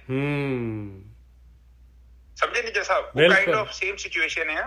ਥੋੜਾ ਈਜ਼ੀ ਕਰ ਦਿੰਦਾ ਕਿ ਚੱਲ ਯਾਰ ਇਹ ਬੰਦਾ ਜੇ ਥੋੜਾ ਮੂਵਮੈਂਟ ਕਰਨ ਨੂੰ ਫਿਰਦਾ ਹੈ ਤੇ ਇਹ ਵੱਡਾ ਕਰਜ਼ਾ ਲਾਉਣ ਨੂੰ ਫਿਰਦਾ, ਤੇ ਕਿਉਂ ਨੇ ਥੋੜਾ ਜਿਹਾ ਰਿਲੈਕਸ ਕਰਕੇ ਤੇ ਕਨਸੈਪਟ ਕਲੀਅਰ ਕਰ ਲਿਆ। ਬਹੁਤ ਵਧੀਆ ਜੀ, ਬਹੁਤ ਵਧੀਆ, ਬਿਲਕੁਲ ਸਹੀ। ਹਾਂ ਇੱਕ ਲਾਊਜ਼ ਹੈਗੀ ਆ, ਠੀਕ ਹੈ। ਫਿਰ ਮੈਂ ਜਦੋਂ ਇਹ ਬਾਣੀ ਦੀਆਂ ਤੁਕਾਂ ਪੜ੍ਹੀਆਂ, ਇੱਕ ਇਹ ਪੜ੍ਹੀਆਂ ਕਬੀਰ ਜੀ ਦੀਆਂ ਪੜ੍ਹੀਆਂ। ਕਬੀਰ ਜੀ ਦੇ ਉੱਤੇ ਲਿਖਿਆ ਨਾ ਉਹਨਾਂ ਦੀ ਤੁਕ ਹੈਗੀ ਆ ਕਿ ਉਹਦੀ ਕਥਾ ਆਪਾਂ ਕਰ ਲਈ ਆਲਰੇਡੀ। ਕੋਠੜੀ ਵਿੱਚ ਕੋਠੜੀ ਏਦਾਂ ਦੀ ਹੈਗੀ ਤੁਕ, ਤੇ ਉਹ ਫਿਰ ਮੈਂ ਪੜ੍ਹੀ। ਫਿਰ ਮੈਨੂੰ ਇੰਨਾ ਪਤਾ ਲੱਗ ਗਿਆ ਕਿ ਮਾਰਗ ਸਹੀ ਹੈ, ਚਰਨਜੀਤ ਤੂੰ ਗਲਤ ਰਸਤੇ ਤੇ ਨਹੀਂ ਆ, ਤੈਨੂੰ ਕੁਛ ਨਹੀਂ ਹੁੰਦਾ। ਬਸ ਉਸ ਤੋਂ ਬਾਅਦ ਫਿਰ ਮੈਂ ਪਿੱਛੇ ਵੇਖਿਆ ਹੀ ਨਹੀਂ। ਉਹ ਬਾਅਦ ਦੇ ਵਿੱਚ ਫਿਰ ਮੈਂ ਜਦੋਂ ਮੇਰੇ ਮਨ 'ਚ ਇੰਨੀਆਂ ਗੱਲਾਂ ਆ ਗਈਆਂ, ਮੈਂ ਫਿਰ ਲੋਕਾਂ ਨੂੰ ਦੱਸਣ ਦੀ ਵੀ ਕੋਸ਼ਿਸ਼ ਕੀਤੀ। 2-4 ਇੱਥੇ ਬਲਵਿੰਦਰ ਕੌਰ ਹੈਗੇ ਨੇ ਆਪਣੇ ਗਰੁੱਪ 'ਚ, ਪਹਿਲਾ ਗਰੁੱਪ ਬਣਾਇਆ ਸੀ ਇੱਕ। ਉਹ ਸਾਰੇ ਚੰਗੇ ਭਲੇ ਵਿਚਾਰੇ, ਪਰ ਉਹਨੇ ਕਿਤਾਬਾਂ ਪੜ੍ਹੀਆਂ ਸੀ। ਉਹ ਕਹਿੰਦੇ ਜੀ ਤੇ ਯੋਗ ਮਤ ਹੈਗਾ। ਮੈਂ ਸਮਝਾਉਣ ਦੀ ਕੋਸ਼ਿਸ਼ ਕਰਾਂ, ਮੈਂ ਭਰਾਵਾ ਯੋਗ ਜਗ ਮਤ ਕੋਈ ਤੂੰ ਬਾਣੀ ਦੀ ਇੱਕ ਵੀ ਤੁਕ ਪੜ੍ਹ ਕੇ ਵੇਖ ਲਓ। ਚੌਥੇ ਪਾਸੇ ਦੀ ਬਾਣੀ ਜਿਹੜੀ ਵੀ ਹੈਗੀ ਆ ਉਹਨੇ ਤੁਹਾਨੂੰ ਭਗਤੀ ਨਾਲ ਹੀ ਜੋੜਨਾ। ਆਤਮਾ ਤੋਂ ਹੀ ਪਰਮਾਤਮਾ ਤੋਂ ਇਲਾਵਾ ਹੋਰ ਗੱਲ ਕਿਸੇ ਦੀ ਨਹੀਂ ਜੋਈ। ਬਾਕੀ ਉਹ ਕਹਿੰਦੇ ਨਹੀਂ ਸਮਾਧੀਆਂ ਸਮੋਧੀਆਂ ਹੁੰਦੀਆਂ, ਇਹ ਬੰਗਲੇ ਦੀਆਂ ਹੁੰਦੀਆਂ। ਮੈਂ ਬੰਗਲੇ ਦੀਆਂ ਮਤਲਬ ਉਹ ਬਾਣੀ ਨੂੰ ਪੜ੍ਹੋ ਪੂਰਾ। ਉਹ ਕੋਈ ਬੰਗਲੇ ਸਮਾਧੀ ਦੀ ਗੱਲ ਕੀਤੀ, ਉਹ ਬੰਦਿਆਂ ਦੀ ਗੱਲ ਕੀਤੀ। ਕੋਈ ਬੰਦੇ ਦੀ ਏਦਾਂ ਦੀ ਬੁੱਧੀ ਹੁੰਦੀ ਆ, ਉਹ ਬੈਠੇ ਤੇ ਭਗਤੀ 'ਚ ਹੁੰਦੇ ਨੇ, ਪਰ ਅੰਦਰੋਂ ਜਿਹੜੇ ਉਹਨਾਂ ਦੇ ਮਨ ਦੇ ਅੰਦਰ ਹੁੰਦੀਆਂ ਮੱਛੀਆਂ। ਬਿਲਕੁਲ ਸਹੀ ਗੱਲ ਹੈ। ਇਹ ਬਗਲੇ ਇਹਦੇ ਵਾਸਤੇ ਨਾ ਕਿ ਜਿਹੜੇ ਸਮਾਧੀ ਲਾ ਕੇ ਬੈਠੇ ਉਹਨਾਂ ਨੂੰ ਕਿਹਾ, ਠੀਕ ਹੈ। ਮੈਂ ਜੇ ਸਮਾਧੀ ਨੂੰ ਤੁਸੀਂ ਖੰਡਿਤ ਕਰ ਦੋਗੇ ਤੇ ਬਾਕੀ ਕੀ ਰਹਿ ਗਿਆ? ਉਹਨਾਂ ਨੂੰ ਤਾਂ ਹੰਸ ਕਿਹਾ ਹੈ ਗੁਰਕੀ ਸਾਹਿਬ, ਸਮਾਧੀ ਵਾਲਿਆਂ ਨੂੰ ਹੰਸ, ਪਰਮ ਹੰਸ ਕਿਹਾ ਹੈ ਉਹਨਾਂ ਨੂੰ ਤਾਂ। ਹਾਂ ਤੇ ਮੈਂ ਵੀ ਏਦਾਂ ਨਾ ਕਰੋ। ਮੈਂ ਤੁਹਾਡੇ ਨਾਲ ਬਹਿਸ ਕਰਨ ਦਾ ਫਾਇਦਾ ਕੋਈ ਨਹੀਂ। ਚਲੋ ਕਿਉਂ ਨਹੀਂ, ਉਹਨਾਂ ਦਾ ਕਸੂਰ ਕੋਈ ਨਹੀਂ ਸੀ, ਕਿਉਂਕਿ ਹੁਣ ਸਾਨੂੰ ਤੇ ਬੰਦੇ ਚਾਹੀਦੇ ਸੀ ਕਿ ਆਹ ਬੰਦੇ ਕਿਸੇ ਦਾ ਇਕੱਠੇ ਹੋ ਜਾਣ, 10-20 ਬੰਦੇ ਤੇ ਮਿਲਣ ਤੇ ਚੱਲੀਏ। ਫਿਰ ਏਦਾਂ ਕਰਕੇ ਗਰੁੱਪ ਬਣਿਆ, ਗਰੁੱਪ ਡਿਲੀਟ ਹੋ ਗਿਆ, ਲੋਕੀ ਭੱਜ ਭੁੱਜ ਗਏ, ਮੈਂ ਵੀ ਭੱਜ ਭੁੱਜ ਗਿਆ। ਮੈਂ ਛੱਡੋ ਖੜਾ, ਇਹਨਾਂ ਨੂੰ ਸਮਝਾਉਣ ਦਾ ਕੋਈ ਫਾਇਦਾ ਨਹੀਂ, ਔਖਾ ਕੰਮ। ਉਦੋਂ ਮੈਂ ਵੀ ਠੀਕ ਠਾਕ ਗਿਆ, ਹਾਂ ਸਾਧਨਾ ਠੀਕ ਠਾਕ ਜੀ। ਤੇ ਚਲੋ ਮੈਂ ਚੱਲ ਇਕੱਠੇ ਤੁਰ ਪਾਂਗੇ, ਸ਼ਾਇਦ ਕੋਈ ਬੰਦਾ ਮਿਲ ਜੇ। ਮੈਂ ਚਾਹੁੰਦਾ ਕਿ ਮੇਰੇ ਤੋਂ ਉੱਪਰ ਦਾ ਬੰਦਾ ਮਿਲਦਾ ਮੈਨੂੰ, ਮੇਰੇ ਮਨ ਦੀ ਇੱਛਾ ਸੀ ਨਿੱਜਰ ਸਾਹਿਬ। ਕਿਉਂਕਿ ਗਿਆਨ ਕਿੱਥੋਂ ਪ੍ਰਾਪਤ ਕਰਨਾ? ਥੋੜਾ ਬੰਦਾ ਪੜ੍ਹੇ ਲਿਖੇ ਉਹ ਤੋਂ ਸਿੱਖੋਗੇ। ਜਿਹੜਾ ਜਿਹਨੇ ਆਪ ਨਹੀਂ ਪੜ੍ਹਿਆ ਤੇ ਮੈਨੂੰ ਕਿੱਥੋਂ ਪੜ੍ਹਾਉਣਾ? ਮੈਨੂੰ ਕਨਫਿਊਜ਼ ਕਰਨਾ। ਇਹ ਸੀ ਮਕਸਦ। ਕਹਿੰਦੇ ਕਿ ਕੁਝ ਸੁਣੀਏ ਤੇ ਕੁਝ ਕਹੀਏ, ਸੁਣੀਏ ਤੇ ਕੁਝ ਕਹੀਏ। ਮੈਂ ਕੋਈ ਏਦਾਂ ਦੇ ਬੰਦੇ ਮਿਲਣੇ ਜਿਹੜੇ ਸੁਣਾਉਣ, ਕੁਝ ਕਹਿਣ, ਆਪਣਾ ਦੱਸਣ। ਕੁਝ ਇਹੀ ਵੀ ਤੁੱਕਾ ਤੱਕਾ ਲੱਗ ਗਿਆ, ਇਹੀ ਵੀ ਸੁਣਾਈਏ। ਚਲੋ ਬੰਦਾ ਨਾ ਮਿਲਿਆ, ਕੋਈ ਸਮਾਂ ਲੰਘ ਗਿਆ। ਇਹਦੇ ਚ ਗਰੁੱਪ ਚ ਨਾ 3 ਕੁੜੀਆਂ ਹੋਰ ਹੈਗੀਆਂ ਨੇ। 2 ਭੈਣਾਂ ਨੇ, ਇੱਕ ਕਵਲਜੀਤ, ਇੱਕ ਸਿਮਰਜੀਤ, ਇੱਕ ਗੁਰਮੀਤ ਹੈ ਤੇ ਇੱਕ ਉਹਦੀ ਭੈਣ ਪੂਜਾ। ਇਹ 4 ਕੁੜੀਆਂ ਸੀ। ਇਹ ਕੁੜੀਆਂ ਮੈਨੂੰ ਮਿਲ ਗਈਆਂ, ਠੀਕ ਆ। ਇਹਨਾਂ ਨੇ ਸਾਧਨਾ ਸ਼ੁਰੂ ਕਰਤੀ। ਨਿੱਜਰ ਸਾਹਿਬ ਇੱਕ ਕਹਿੰਦੀ ਮੇਰੇ ਚੋਂ ਸੱਪ ਨਿਕਲਦਾ। ਨਿੱਜਰ ਸਾਹਿਬ ਉਹ ਫੂਕਾ ਮਾਰੇ ਮੈਨੂੰ, ਮੋਬਾਇਲ ਚ ਮੈਨੂੰ ਸੁਣਾਉਣ। ਉਹ ਜਦੋਂ ਪ੍ਰਾਣ ਊਰਜਾ ਪ੍ਰਗਟ ਹੁੰਦੀ ਨਾ ਜਨਾਨੀ ਦਾ ਥੋੜਾ ਵੱਖਰ ਅਵਸਥਾ ਬਣੀ, ਤੇ ਉਹ ਪੂਰੇ ਪਲੰਗ ਤੇ ਘੁੰਮੇ ਸੱਪ ਵਾਂਗੂ ਕੁੜੀ। ਕੋਈ ਹੋਣਾ ਪੁਰਾਣਾ ਸੰਸਕਾਰ। ਚਲੋ ਉਹਨਾਂ ਨੇ ਨਾਲ ਕੰਟੈਕਟ ਰਿਹਾ। ਇੱਕ ਸਮਾਂ ਆਇਆ ਉਹ ਵੀ ਭੱਜ ਗਈਆਂ। ਉਹ 4 ਦੀਆਂ 4 ਭੱਜੀਆਂ। ਬਲਵਿੰਦਰ ਕੌਰ ਵੀ ਭੱਜ ਗਈ। ਤੇ ਚਲੋ ਪ੍ਰਮਾਤਮਾ ਨਾਲ ਕਨੈਕਸ਼ਨ ਟੁੱਟ ਗਏ। ਫਿਰ ਇੱਕ ਵੀ ਅਮਰਾਜ ਕੌਰ ਚੰਡੀਗੜ੍ਹ ਵਾਲੇ ਮਿਲ ਗਏ। ਇਹਨਾਂ ਦੇ ਥਰੂ ਹੋਰ ਸੰਗਤ ਜੁੜ ਗਈ। ਫਿਰ ਤੁਸੀਂ ਆ ਗਏ। ਫਿਰ ਇਹ ਅਮਰਪਾਲ ਜੀ ਹੈਗੇ, ਉਹ ਕਹਿੰਦੇ ਗਰੁੱਪ ਬਣਾ ਲਓ। ਗਰੁੱਪ ਬਣਾ ਲਿਆ। ਗਰੁੱਪ ਚ ਚਲੋ ਮੈਂ 1-2 ਦਿਨ ਕਥਾ ਕੀਤੀ। ਮੇਰੇ ਕੋਲ 2-4 ਗੱਲਾਂ ਹੈਗੀਆਂ, ਮੁੜ ਕੇ ਮੁੱਕ ਗਈਆਂ। ਫਿਰ ਗੱਲਾਂ ਮੁੱਕ ਗਈਆਂ ਤੇ ਫਿਰ ਇੱਕ ਉਹ ਹੈਗੇ ਨੇ ਪਰਮਿੰਦਰ ਭਾਜੀ, ਉਹ ਕਹਿੰਦੇ ਕਿ ਦੇਖੋ ਲਾਈਵ ਕਥਾ ਕਰਿਆ ਕਰੋ। ਜੋ ਮੈਂ ਜੋ ਲਾਈਵ ਕਰ ਲੈਂਦੇ ਤੇ ਲਾਈਵ ਮੈਂ ਆਉਣਾ ਕਿੰਨੇ ਆ? ਇਹ ਸੱਚ ਮੈਂ ਦੱਸਣ ਆ ਕਿ ਸੁਣਨ ਵਾਸਤੇ ਕੋਈ ਬੰਦਾ ਬੁੱਧੇ ਦੀ ਪਰਸਨੈਲਿਟੀ ਚਾਹੀਦੀ ਹੈ। ਮੈਂ ਤੇ ਬੋਲਣਾ ਘੋਣਾ ਨਾ ਕੋਈ ਬਾਬਾ ਨਾਲ ਗੱਲਬਾਤ। ਮੈਂ ਤੇ ਆਪ ਕੰਮ ਸੰਸਾਰੀ ਬੰਦਾ, ਕੰਮ ਕਾਜ ਕਰਨ ਵਾਲਾ ਬੰਦਾ, ਤੇ ਉਹਨਾਂ ਕਿੰਨੇ। ਚਲੋ ਗੱਲ ਇੰਨੀ ਨਿਬੜੀ ਕਿ ਉਹ ਕਹਿੰਦੇ ਕੋਈ ਨੀ ਗਰੁੱਪ ਬਣਾਓ। ਲਾਈਵ ਦਾ ਲਿੰਕ ਪਿਆ। ਮੁੜ ਕੇ ਨਿੱਜਰ ਸਾਹਿਬ ਨਾਲ ਲਿੰਕ ਜੁੜ ਗਿਆ। ਫਿਰ ਨਿੱਜਰ ਸਾਹਿਬ ਨਾਲ ਸਾਡੀ ਇੰਨੀ ਅੰਡਰਸਟੈਂਡਿੰਗ ਹੋ ਗਈ ਤੇ ਗੱਲ ਹੀ ਕੋਈ ਨਹੀਂ। ਵੈਸੇ 2 ਬੰਦਿਆਂ ਦੀ ਕਥਾ ਕਰਨੀ ਬੜੀ ਔਖੀ ਆ। ਫਿਰ ਅਸੀਂ ਕਥਾ ਕਰਨਾ ਪਏ। ਫਿਰ ਸਾਡੇ ਵਿਚਾਰ, ਫਿਰ ਅੰਦਰੋਂ ਸੋਚ। ਤੇ ਨਿੱਜਰ ਸਾਹਿਬ ਦੇ ਅੰਦਰ ਪਿਆਸ ਬਹੁਤ ਸੀ। ਤੇ ਮੈਂ ਤੇ ਉਹ ਕਿਹਾ ਨਿੱਜਰ ਸਾਹਿਬ ਇਹ ਮਾਰਗੀ ਤੇ ਪਿਆਸ ਦਾ ਹੈ। ਜਿਹਦੇ ਅੰਦਰ ਪਿਆਸ ਨਹੀਂ ਉਹਨੂੰ ਧੱਕੇ ਨਾਲ ਤੁਸੀਂ ਇੱਕ ਬੂੰਦ ਪਾਣੀ ਦੀ ਨਹੀਂ ਪਿਆ ਸਕਦੇ। ਤੇ ਜਿਹਦੇ ਅੰਦਰ ਪਿਆਸ ਹੈਗੀ ਉਹਨੂੰ ਤੁਸੀਂ ਪਿਆ ਵੀ ਸਕਦੇ ਜੋ, ਕਿਉਂਕਿ ਉਹ ਅੰਦਰੋਂ ਚਾਹੁੰਦਾ ਹੈ ਕੁਛ। ਜਿਹੜਾ ਖੁਦ ਨਹੀਂ ਚਾਹੁੰਦਾ ਉਹਨੂੰ ਧੱਕੇ ਨਾਲ ਕਿੱਥੋਂ ਪਿਆ ਦੋਗੇ? ਮੈਂ ਸਾਡਾ ਨਿੱਕਾ ਜਿਹਾ ਮੁੰਡਾ ਰੋਟੀ ਨਹੀਂ ਖਾਂਦਾ ਅਗਲਾ, ਹੂੰ ਇੱਕ ਬੁਰਕੀ ਨਹੀਂ ਲਗਾਉਣੀ, ਬਾਹਰ ਕੱਢ ਦਿਓ। ਇਹ ਗਿਆਨ, ਇਹ ਤੇ ਗਿਆਨ ਦੀ ਇੱਛਾ ਤੁਹਾਡੇ ਅੰਦਰ ਹੋਣੀ ਚਾਹੀਦੀ। ਚਲੋ ਇਹ ਵਿਚਾਰ ਹੋਈ, ਫਿਰ ਨਜ਼ਰ ਸਾਹਿਬ ਨਾਲ ਸੰਗਤ ਜੁੜ ਗਈ, ਫਿਰ ਅਸੀਂ ਤੁਰਦੇ ਗਏ। ਫਿਰ ਮੇਰੇ ਵਿਚਾਰ ਸਾਰੇ ਕਲੀਅਰ ਹੋਏ, ਮੈਨੂੰ ਬੜੇ ਡਾਊਟ ਸਨ। ਫਿਰ ਸੰਗਤ 'ਚ ਬਹਿ ਕੇ ਮੇਰੇ ਅੰਦਰ ਵੀ ਧੁਲਾਈ ਹੋਈ। ਦੇਖੋ ਸੰਗਤ ਤੋਂ ਬਿਨਾਂ ਕੋਈ ਫਾਇਦਾ ਨਹੀਂ ਹੈਗਾ। ਸੰਗਤ ਸਭ ਤੋਂ ਪਹਿਲੀ ਵੇਖੋ ਚੀਜ਼, ਆਪ ਪਲੀਜ਼ ਅੰਡਰਸਟੈਂਡ ਕਰੋ, ਸਭ ਤੋਂ ਦੁਰਲੱਭ ਇਹ ਹੈ ਕਿ ਤੁਹਾਡੇ ਕੋਲ ਮਨੁੱਖਾ ਸਰੀਰ ਹੋਵੇ। ਇਹ ਬਹੁਤ ਵੱਡੀ ਗੱਲ ਜੇ। ਜਿਹੜੇ ਬੰਦੇ ਕੋਲ ਮਨੁੱਖਾ ਸਰੀਰ ਆ, ਇਹ ਬਾਣੀ 'ਚ ਕਿਹਾ ਵਾ ਮਾਨਸ ਜਨਮ ਦੁਰਲੱਭ ਹੈ ਤੇ ਹੋਏ ਨਾ ਬਾਰੋ-ਬਾਰ, ਕਿਉਂਕਿ ਆਖਰੀ ਡੰਡਾ ਹੈ। ਉਸ ਤੋਂ ਦੁਰਲੱਭ ਹੈ ਤੁਹਾਡੇ ਅੰਦਰ ਇੱਕ ਇੱਛਾ ਪੈਦਾ ਹੋ ਜਾਏ ਪਰਮਾਤਮਾ ਨੂੰ ਜਾਣਨ ਦੀ, ਉਹਨੂੰ ਅਨੁਭਵ ਕਰਨ ਦੀ। ਇਹ ਸਭ ਤੋਂ ਔਖਾ ਗਿਆਨ ਹੈ। ਇਹ ਗਿਆਨ ਤੇ ਕਿਸੇ ਕੋ ਹੈ ਨਹੀਂ ਆ। ਆਪ ਪਲੀਜ਼ ਸਮਝੋ, ਇਹ ਬਹੁਤ ਉੱਚਾ ਗਿਆਨ ਹੈ। ਪਰਮਾਤਮਾ ਆਪ ਸਮਝੋ ਕਿ ਕਿੱਡਾ ਪਾਵਰਫੁਲ ਹੈ, ਜਿਹਨੇ ਸਾਰੇ ਬ੍ਰਹਮ ਦੀ ਰਚਨਾ ਕੀਤੀ ਹੈ ਤੇ ਉਹ ਆਪਣੀ ਉਹਦੀ ਕੋਈ ਹੋਂਦ ਹੀ ਨਹੀਂ ਹੈਗੀ। ਕਿੱਥੇ ਹੈਗਾ ਪਰਮਾਤਮਾ ਦੱਸੋ? ਦਿਖਦਾ ਹੈ ਕਿਤੇ? ਪਰ ਗੁਪਤ ਰੂਪ ਚ ਕੰਮ ਕਰ ਰਿਹਾ। ਕੀੜੀਆਂ ਕੁੜੀਆਂ ਸਭ ਵੇਖੋ, ਮੈਂ ਵੇਖਣ ਦੇ 4-4 ਹਜ਼ਾਰ ਮੀਟਰ ਪਾਣੀ ਦੇ ਥੱਲੇ ਕੀੜੇ ਹੈਗੇ, ਉਹਨਾਂ ਨੂੰ ਰਿਜ਼ਕ ਪਹੁੰਚ ਰਿਹਾ, ਉਹ ਪਹੁੰਚਾ ਰਿਹਾ, ਕਿਉਂਕਿ ਸਾਰਾ ਸਰਵ ਵਿਆਪਕ ਹੈ। ਉਹਨੂੰ ਪਤਾ ਕਿੱਥੇ ਲੋੜ ਹੈ ਕਿੱਥੇ ਨਹੀਂ ਲੋੜ। ਕਿਸੇ ਦੇ ਦਿਲ ਚ ਵਸ ਕੇ ਤੁਹਾਡੇ ਤੋਂ ਕੁਛ ਵੀ ਕੰਮ ਕਰਾਊਗਾ। ਤੁਸੀਂ ਕਿਤੇ ਵੇਖਿਆ ਜ਼ਿੰਦਗੀ ਚ ਤੁਹਾਡੇ ਤੋਂ ਕਿਤੇ ਕਿਸੇ ਦੀ ਮਦਦ ਕਰਾਤੀ ਆ, ਬਾਅਦ ਚ ਤੁਸੀਂ ਸੋਚਦੇ ਜੀ ਉਹ ਬੰਦੇ ਨੂੰ ਤੇ ਇੰਨੇ ਪੈਸੇ ਮੈਂ ਕਾਹਨੂੰ ਦੇ ਦਿੱਤੇ, ਪਰ ਉਦੋਂ ਵਸ ਗਿਆ ਹੀ, ਉਹ ਕੰਮ ਕਰਾ ਗਿਆ। ਬਿਲਕੁਲ ਕਰਾ ਗਿਆ। ਮੁੜ ਕੇ ਤੁਸੀਂ ਸੋਚਦੇ ਕਿ ਗਲਤ ਕੰਮ ਕੀਤਾ, ਮੈਂ ਵਾਪਸ ਲੈਂਦਾ ਪਰ ਲਾਇਆ ਨਹੀਂ ਸਕਦਾ। ਅੱਛਾ ਫਿਰ ਕੀ ਹੋਇਆ? ਮੈਂ ਇਹ ਮਹਿਸੂਸ ਕਰਦਾ ਕਿ ਪਰਮਾਤਮਾ ਸਰਵ ਵਿਆਪਕ ਖੁਦ ਹੀ ਜਦੋਂ ਆਪ ਉਹ ਗੇਮ ਦੇ ਵਿੱਚ ਬਹਿ ਕੇ ਨਾ ਨਿਟਲ ਹੋ ਕੇ ਬੈਠਾ ਹੈ, ਉਹ ਕਿਸੇ ਨੂੰ ਫੋਰਸ ਨਹੀਂ ਕਰਦਾ। ਪਰ ਇਸ ਤੋਂ ਵੱਧ ਇੱਕ ਚੀਜ਼ ਹੋਰ, ਸਭ ਤੋਂ ਪਹਿਲੀ ਗੱਲ ਤੁਹਾਡੇ ਕੋਲ ਮਨੁੱਖਾ ਸਰੀਰ, ਉਸ ਤੋਂ ਵੱਡੀ ਗੱਲ ਦੁਰਲੱਭ ਹੈ ਮਨੁੱਖਾ ਸਰੀਰ, ਉਸ ਤੋਂ ਵੱਡੀ ਗੱਲ ਤੁਹਾਡੇ ਅੰਦਰ ਇੱਛਾ ਪੈਦਾ ਹੋ ਜਾਏ ਪਰਮਾਤਮਾ ਨੂੰ ਜਾਣਨ ਦੀ। ਅੱਛਾ ਨੰਬਰ 2 ਉਹ ਜੇ, ਤੇ ਨੰਬਰ 3 ਪਤਾ ਕੀ ਜੇ? ਤੁਹਾਨੂੰ ਉਹ ਚੰਗੇ ਲੋਕ ਮਿਲ ਜਾਣ, ਤੁਹਾਡੇ ਦੋਸਤ, ਸੰਗਤ। ਇੱਥੇ ਆਮ ਸੰਗਤ ਦੀ ਗੱਲ ਨਹੀਂ ਜੇ ਹੋਈ ਕਿਤੇ। ਇਹ ਨਾ ਸੋਚੋ ਕਿ ਭੀੜ ਚ ਵੜ ਜਾਓ ਤੇ ਤੁਸੀਂ ਬ੍ਰਹਮ ਗਿਆਨੀ ਹੋ ਜਾਓਗੇ ਨਾ। ਉਹ ਸੰਗਤ ਜਿਹੜੀ ਇਹ ਤੱਤ ਨੂੰ ਜਾਣਦੀ ਆ, ਔਰ ਜਿਹੜੇ ਇਹ ਰਸਤੇ ਵੱਲ ਚੱਲ ਰਹੇ ਨੇ, ਤੁਹਾਨੂੰ ਫਿਰ ਏਦਾਂ ਦੀ ਸੰਗਤ ਮਿਲੇ, ਕੋਈ ਅੱਗੇ ਹੋਣ ਤੇ ਕੋਈ ਤੁਹਾਡੇ ਪਿੱਛੇ ਹੋਣ। ਨਜਰ ਸਾਹਿਬ ਬਿਲਕੁਲ ਸਹੀ। ਜਿਹੀ ਜੀ ਬੇਣੀ ਜੀ ਕਹਿ ਰਹੇ ਆ, ਜਿਹੀ ਜੀ ਗੁਰਬਾਣੀ ਦੇ ਵਿੱਚ ਜਿਹੜੀ ਹੈਗੀ ਆ, ਇਹ ਦੇਖ ਲਓ ਕਿੰਨੇ ਹੈਗੇ ਜਿਨ੍ਹਾਂ ਨੇ ਯਾਤਰਾ ਕੀਤੀ ਹੋਈ ਆ। ਇਹੋ ਜੀ ਸੰਗਤ ਵਾਲੇ ਕੋਈ ਮਿਲ ਜਾਣ ਲਾਈਵ ਦੇ ਵਿੱਚ। ਹਾਂ ਹੁਣ ਆ ਵੇਖੋ, ਆ ਜਿਹੜਾ ਬਾਣੀ ਆਪਾਂ ਨੂੰ ਆਪਾਂ ਕੱਢ ਰਹੇ ਆ, ਇਹ ਸੰਗਤ ਆਪਾਂ ਨੂੰ ਨਾ ਬ੍ਰਹਮ ਗਿਆਨੀਆਂ ਦੀ ਮਿਲੀ। ਠੀਕ ਹੈ, ਹੁਣ ਇਹ ਜਿਹੜੀ ਸੰਗਤ ਮਿਲ ਗਈ ਆ, ਆਪਾਂ ਵੀ ਕੋਸ਼ਿਸ਼ ਕਰਦੇ ਹਾਂ ਬਾਣੀ ਨੂੰ ਖੋਲਣ ਦੀ, ਜਿੰਨੀ ਕਿ ਸਾਡੀ ਬੁੱਧੀ ਆ। ਆਪਾਂ ਤੇ ਸਰਲ ਕਰਨ ਦੀ ਕੋਸ਼ਿਸ਼ ਕਰਦੇ ਕਿ ਆਮ ਬੰਦਾ ਇਹਨੂੰ ਕੈਚਅਪ ਕਰ ਲੇ ਬਾਣੀ ਕਹਿੰਦੀ। ਹੁਣ ਇੱਥੇ ਆਪਾਂ ਚੀਜ਼ ਨੂੰ ਸਮਝੀਏ। ਹੁਣ ਆ ਜਿਹੜੀ ਅਵਸਥਾ ਹੈ ਤੁਹਾਡੇ ਅੰਦਰ ਦੀ ਅਵਸਥਾ ਹੈ, ਤੁਹਾਡੇ ਮਨ ਦੀ, ਤੁਹਾਡੀ ਬੁੱਧੀ ਦੀ, ਤੁਹਾਡੇ ਚਿੱਤ ਦੀ। ਪਹਿਲੀ ਗੱਲ ਤੇ ਬੰਦੇ ਨੂੰ ਪਤਾ ਹੀ ਨਹੀਂ ਕਿ ਮੇਰੇ ਅੰਦਰ ਵਿਚਾਰ ਮੰਡਲ ਹੈ। ਬੰਦਾ ਸੋਚਦਾ ਕਿ ਬਸ ਮੈਂ ਉੱਠ ਪਿਆ, ਸੁੱਤਾ, ਹੁਣ ਮੈਂ ਕੰਮ ਤੇ ਨਿਕਲ ਜਾ, ਰੋਟੀ ਖਾਧੀ ਪੀਤੀ, ਬੱਚੇ ਪੈਦਾ ਕੀਤੇ, ਵਿਆਹ ਕੀਤਾ, ਜੇ ਉਹ ਕੀਤਾ ਤੇ ਬਸ ਹੀ ਸਰ ਗਿਆ ਕੰਮ, ਇਹ ਤਾਂ ਸੰਸਾਰ ਤੋਂ ਚੱਲ ਜਾਓ। ਪਰ ਇਹ ਬਹੁਤ ਘੱਟ ਲੋਕ ਜਾਣਦੇ ਆ ਕਿ ਤੇਰੇ ਅੰਦਰ ਇੱਕ ਵਿਚਾਰ ਮੰਡਲ ਆ। ਉਹ ਵਿਚਾਰ ਮੰਡਲ ਆ ਤੇਰੇ ਜੀਵਨ ਤੇ ਕੰਟਰੋਲ ਕਰਦਾ।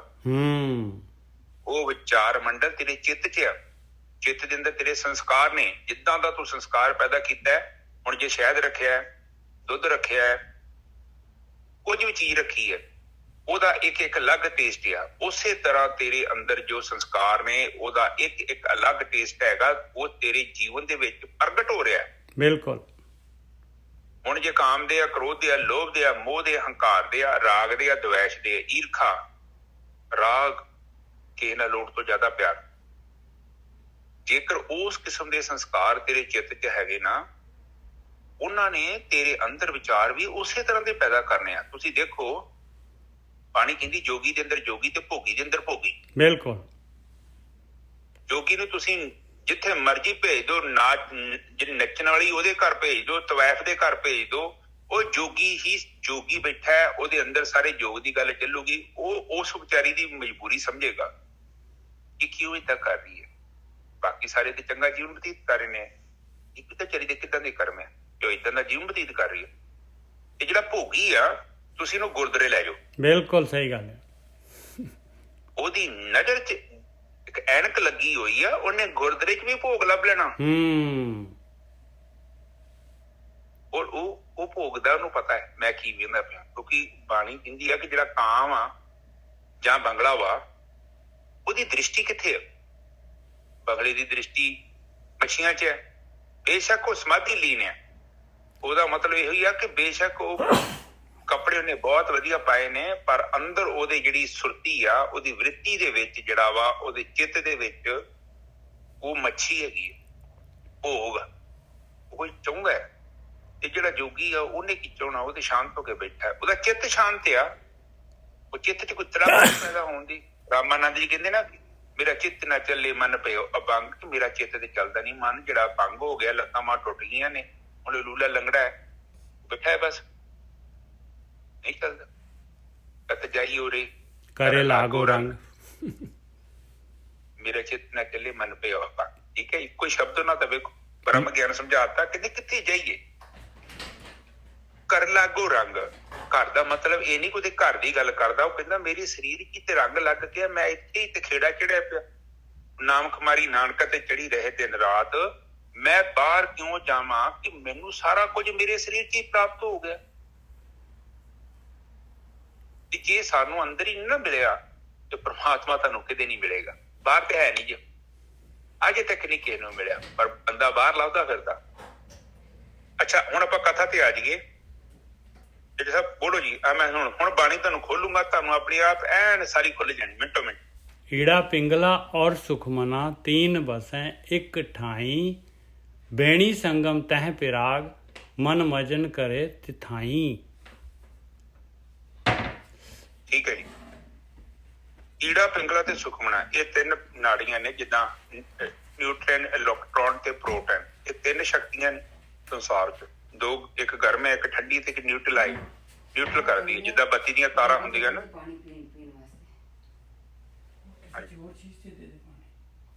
निजा साहब माइक ਤੁਹਾਡੇ ਆਵਾਜ਼ ਆ ਰਹੀ ਹੈ? हाँ जी हाँ जी आ रही है जी, थोड़ा हाँ जी आ गया मैं।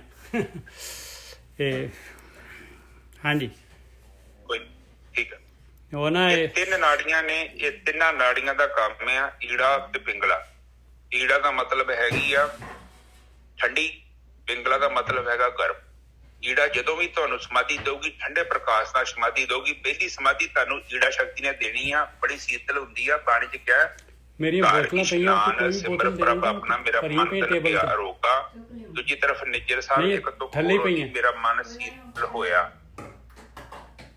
इदां दी भी तुक आउंदी, चलो मैनूं याद नहीं आ, चलो ਉਹਨੂੰ ਆਪਾਂ ਬਾਅਦ ਚ ਕਰਾਂਗੇ ਵਿਚਾਰ। ਪਿੰਗਲਾ ਜਿਹੜੀ ਨਾੜੀ ਆ ਬਹੁਤ ਪਾਵਰਫੁਲ ਆ, ਉਹ ਪ੍ਰਕਾਸ਼ ਆ, ਪ੍ਰਚੰਡ ਰੂਪ ਚ ਅਗਨ ਆ, ਬ੍ਰਹਮ ਅਗਨ ਦਾ ਇੱਕ ਬਹੁਤ ਵੱਡਾ ਹਿੱਸਾ। ਜਦੋਂ ਈੜਾ ਤੇ ਪਿੰਗਲਾ ਸਮ ਹੋ ਗਈਆਂ, ਤੁਹਾਡੀਆਂ ਦੋਨੋਂ ਨਾਸਕਾਂ ਦੇ ਵਿੱਚੋਂ ਇਕੱਠਾ ਸਾਹ ਚੱਲੇਗਾ। ਤੁਹਾਨੂੰ ਪਤਾ ਲੱਗੂਗਾ ਕਿ ਮੂੰਹ ਦੇ ਗਾੜੀ, ਨਾਸਾਂ ਦੇ ਗਾੜੀ ਕੋਈ ਜਾਲੀ ਜੀ ਲੱਗੀ, ਹੁਣ ਲੈ ਗਈ ਆ, ਇੱਕਦਮ ਖੁੱਲ ਜਾਣਾ। 2 ਮਿੰਟ ਜਦੋਂ ਤੁਹਾਨੂੰ ਸਮਾਧੀ ਵਿੱਚ 5-10 ਮਿੰਟ 20 ਮਿੰਟ ਹੋ ਗਏ, ਉਸ ਤੋਂ ਬਾਅਦ ਤੁਹਾਨੂੰ ਲੱਗੇਗਾ ਕਿ ਸਾਹ ਬੰਦ ਹੋ ਚੱਲੇ, ਨਾਸਕ ਟੈਟ ਹੋ ਗਈ, ਪਰ ਤੁਸੀਂ ਘਬਰਾਉਣਾ ਨਹੀਂ, ਬੈਠੇ ਰਹਿਣਾ। 15-20 ਮਿੰਟਾਂ 'ਚ ਗੇਮ ਬਣ ਜਾਣੀ ਆ ਸਾਰੀ। ਇੱਕਦਮ ਤੁਹਾਨੂੰ ਪਤਾ ਲੱਗੂ ਕਿ ਵੈਂਟੀਲੇਸ਼ਨ ਹੈ, ਜਿੱਦਾਂ ਆਪਾਂ ਏਸੀ ਦੇ ਗੜੀਆਂ ਫਿਲਟਰ ਜਾਂ ਲਾ ਦਈਦਾ ਨਾ, ਉਸ ਤਰ੍ਹਾਂ ਦੀ ਅਵਸਥਾ ਬਣੂਗੀ। ਇੱਕਦਮ ਅੱਗੋਂ ਜੇ ਤੁਹਾਨੂੰ ਲੱਗੂਗਾ ਬੜੀ ਖੁੱਲੀ ਹਵਾ ਹੋ ਗਈ ਆ, ਪਤਾ ਨਹੀਂ ਕੀ ਹੋਇਆ, ਅੱਗੋਂ ਕੁਝ ਓਪਨ ਹੋ ਗਿਆ। ਠੀਕ ਹੈ ਜੀ। हाँ जी हाँ जी। ਜਦੋਂ ਉਹ ਓਪਨ ਹੋ ਗਿਆ, ਤੁਸੀਂ ਸਮਝ ਲੈਣਾ ਕਿ ਤੁਹਾਡੀ ਸੁਖਮਨਾ ਚੱਲ ਪਈ ਹੈ। ਈੜਾ ਤੇ ਪਿੰਗਲਾ ਸਮ ਹੋ ਗਈਆਂ, ਮਤਲਬ ਕਿ ਦੋਨੋਂ ਨਾਸਕਾਂ ਸਮ ਹੋ ਗਈਆਂ। ਲੋਕੀ ਅੱਖਾਂ ਨੂੰ ਸਮ ਕਰੀ ਜਾਂਦੇ ਆ, ਪਤਾ ਨਹੀਂ ਕਿਹੜੇ ਕਿਹੜੇ ਗਿਆਨੀ ਨੇ। ਇਹ ਦੋਨੋਂ ਸਮ ਹੋ ਗਈਆਂ, ਮਤਲਬ ਕਿ ਮਨ ਜਿਹੜਾ ਇੱਕ ਲੈ ਚ ਆ ਗਿਆ। ਦੇਖੋ ਇੱਕ ਚੀਜ਼ ਨਾਲ ਸਮਝੋ ਪਲੀਜ਼, ਗੱਡੀ ਉਹ ਹੁੰਦੀ ਆ ਜਿਹੜੀ ਸੜਕ ਦੇ ਸੈਂਟਰ 'ਚ ਚੱਲਦੀ ਹੈ, ਤੇ ਜਿਹੜੀ ਸੱਜੇ ਬੰਨੇ ਖਿੱਚਦੀ ਹੈ ਜਾਂ ਖੱਬੇ ਬੰਨੇ ਖਿੱਚਦੀ ਆ, ਇਹਦਾ ਮਤਲਬ ਹੈ ਕਿ ਹਜੇ ਗੱਡੀ ਦੀ ਅਲਾਈਨਮੈਂਟ ਸਹੀ ਨਹੀਂ ਹੋਈ।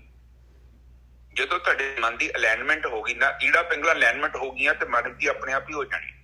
ਇਹ ਜੋਗੀ ਕਰਦੇ ਨੇ ਰੱਸੀਆਂ 'ਚ, ਨਾਸਾਂ ਦੇ ਵਿੱਚ ਰੱਸੀਆਂ ਮਾਰ ਕੇ ਉਹ ਨਾਸਾਂ ਖੋਲ੍ਹਣ ਦੀ ਕੋਸ਼ਿਸ਼ ਕਰਦੇ ਸੀ, ਪਰ ਉਹਦੀ ਲੋੜ ਨਹੀਂ ਹੈਗੀ। ਤੇ ਨਾ ਰੱਸੀਆਂ ਮਾਰਿਆ ਨਸਾਂ ਖੁੱਲਦੀਆਂ, ਇਹ ਤੇ ਕੇਵਲ ਭਗਤੀ ਨਾਲ ਖੁੱਲਦੀਆਂ। ਇਹ ਕੀ ਹੋਇਆ ਕਿ ਇਹਨਾਂ ਨੇ ਇਹ ਦੱਸਿਆ ਵਾ ਕਿ ਸ਼ਾਇਦ ਅਸੀਂ ਨਾਸਕਾਂ ਨੂੰ ਖੋਲ ਲਾਂਗੇ, ਉਹਦੇ ਨਾਲ ਸਾਡੇ ਅੰਦਰ ਸ਼ਾਇਦ ਈੜਾ ਪਿੰਗਲਾ ਦੀ ਸੁਖਨਾ ਚੱਲ ਪੈਣਗੀਆਂ। ਨਹੀਂ, ਤੁਸੀਂ ਭਗਤੀ ਕਰੋਗੇ, ਪ੍ਰਮਾਤਮਾ ਆਪਣੇ ਆਪ ਹੀ ਚਲਾ ਦਿੰਦਾ, ਕੋਈ ਵੱਡੀ ਗਾੜੀ ਨਹੀਂ ਹੈਗੀ। ਇਹ ਸ਼ੁਰੂਆਤ ਹੀ ਹੈ, ਇਸ ਤੋਂ ਅੱਗੇ ਯਾਤਰਾ ਹੈ, ਲੰਬੀ ਯਾਤਰਾ।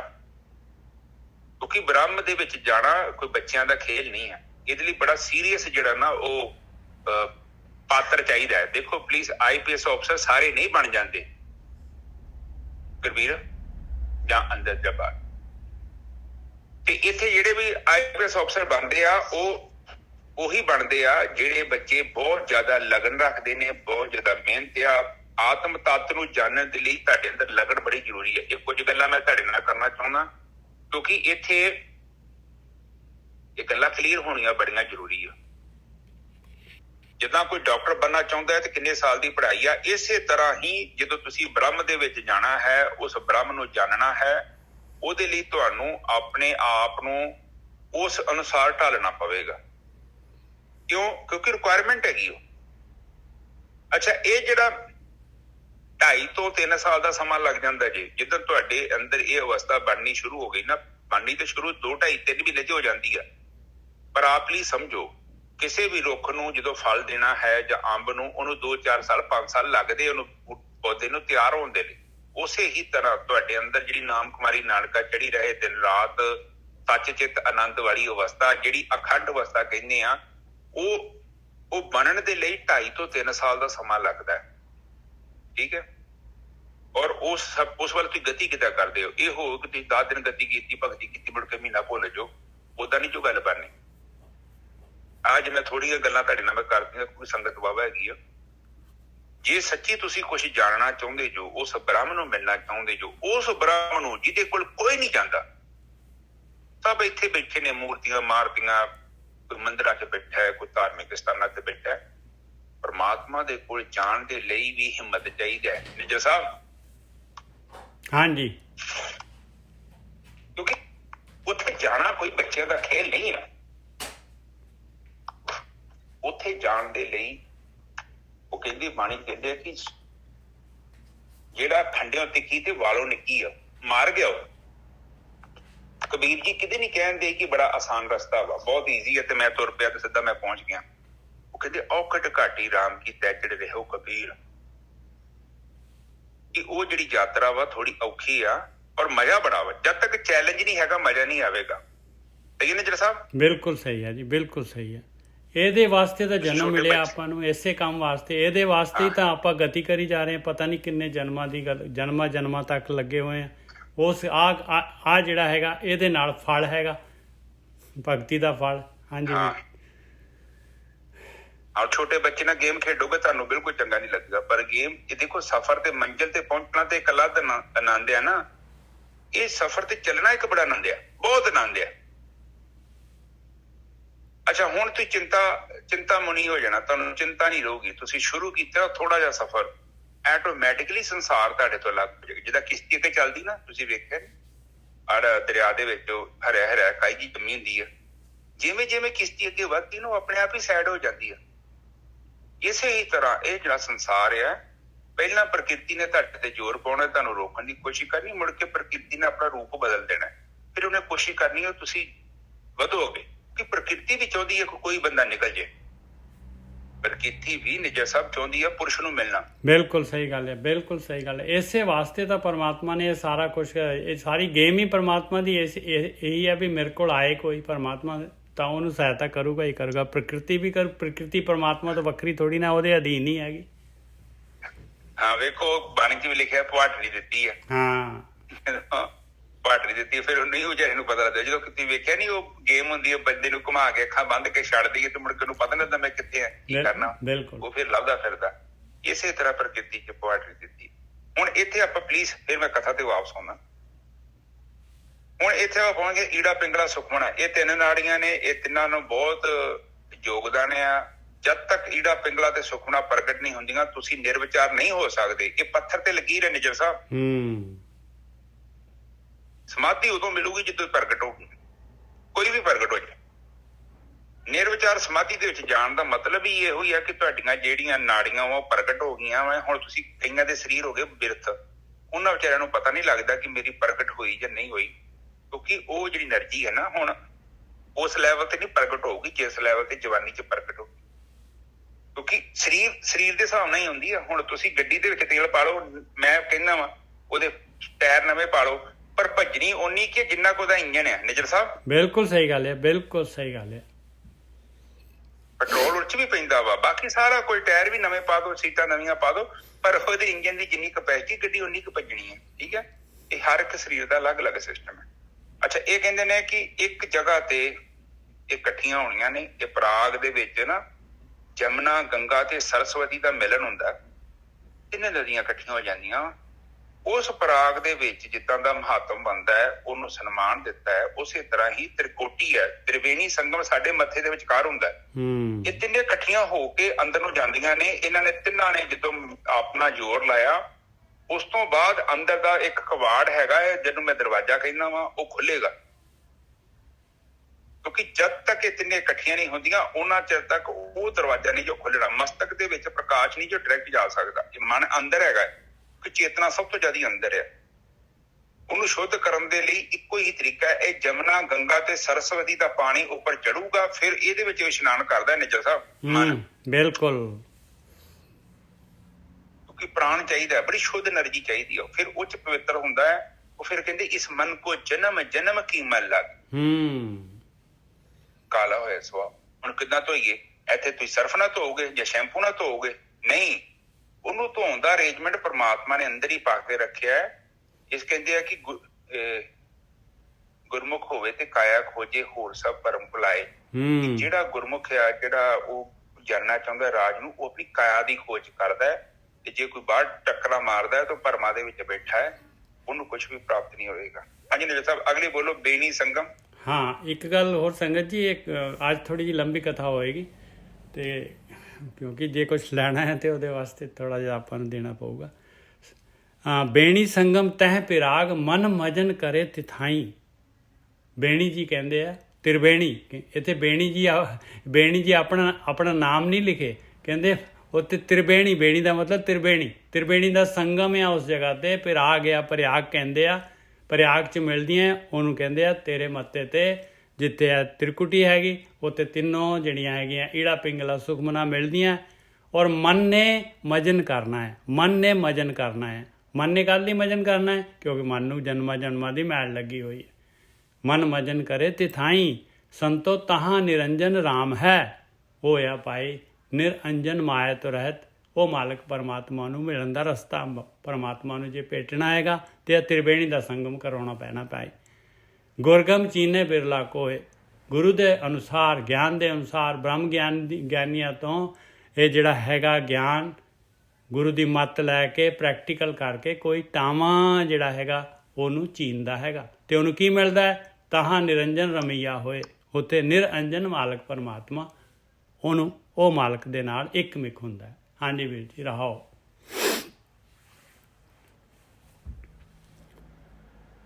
ਹਾਂਜੀ ਠੀਕ ਹੈ ਜੀ। ਹੁਣ ਕਹਿੰਦੇ ਮੰਜਨ ਕਰਨਾ ਇਹਨੇ।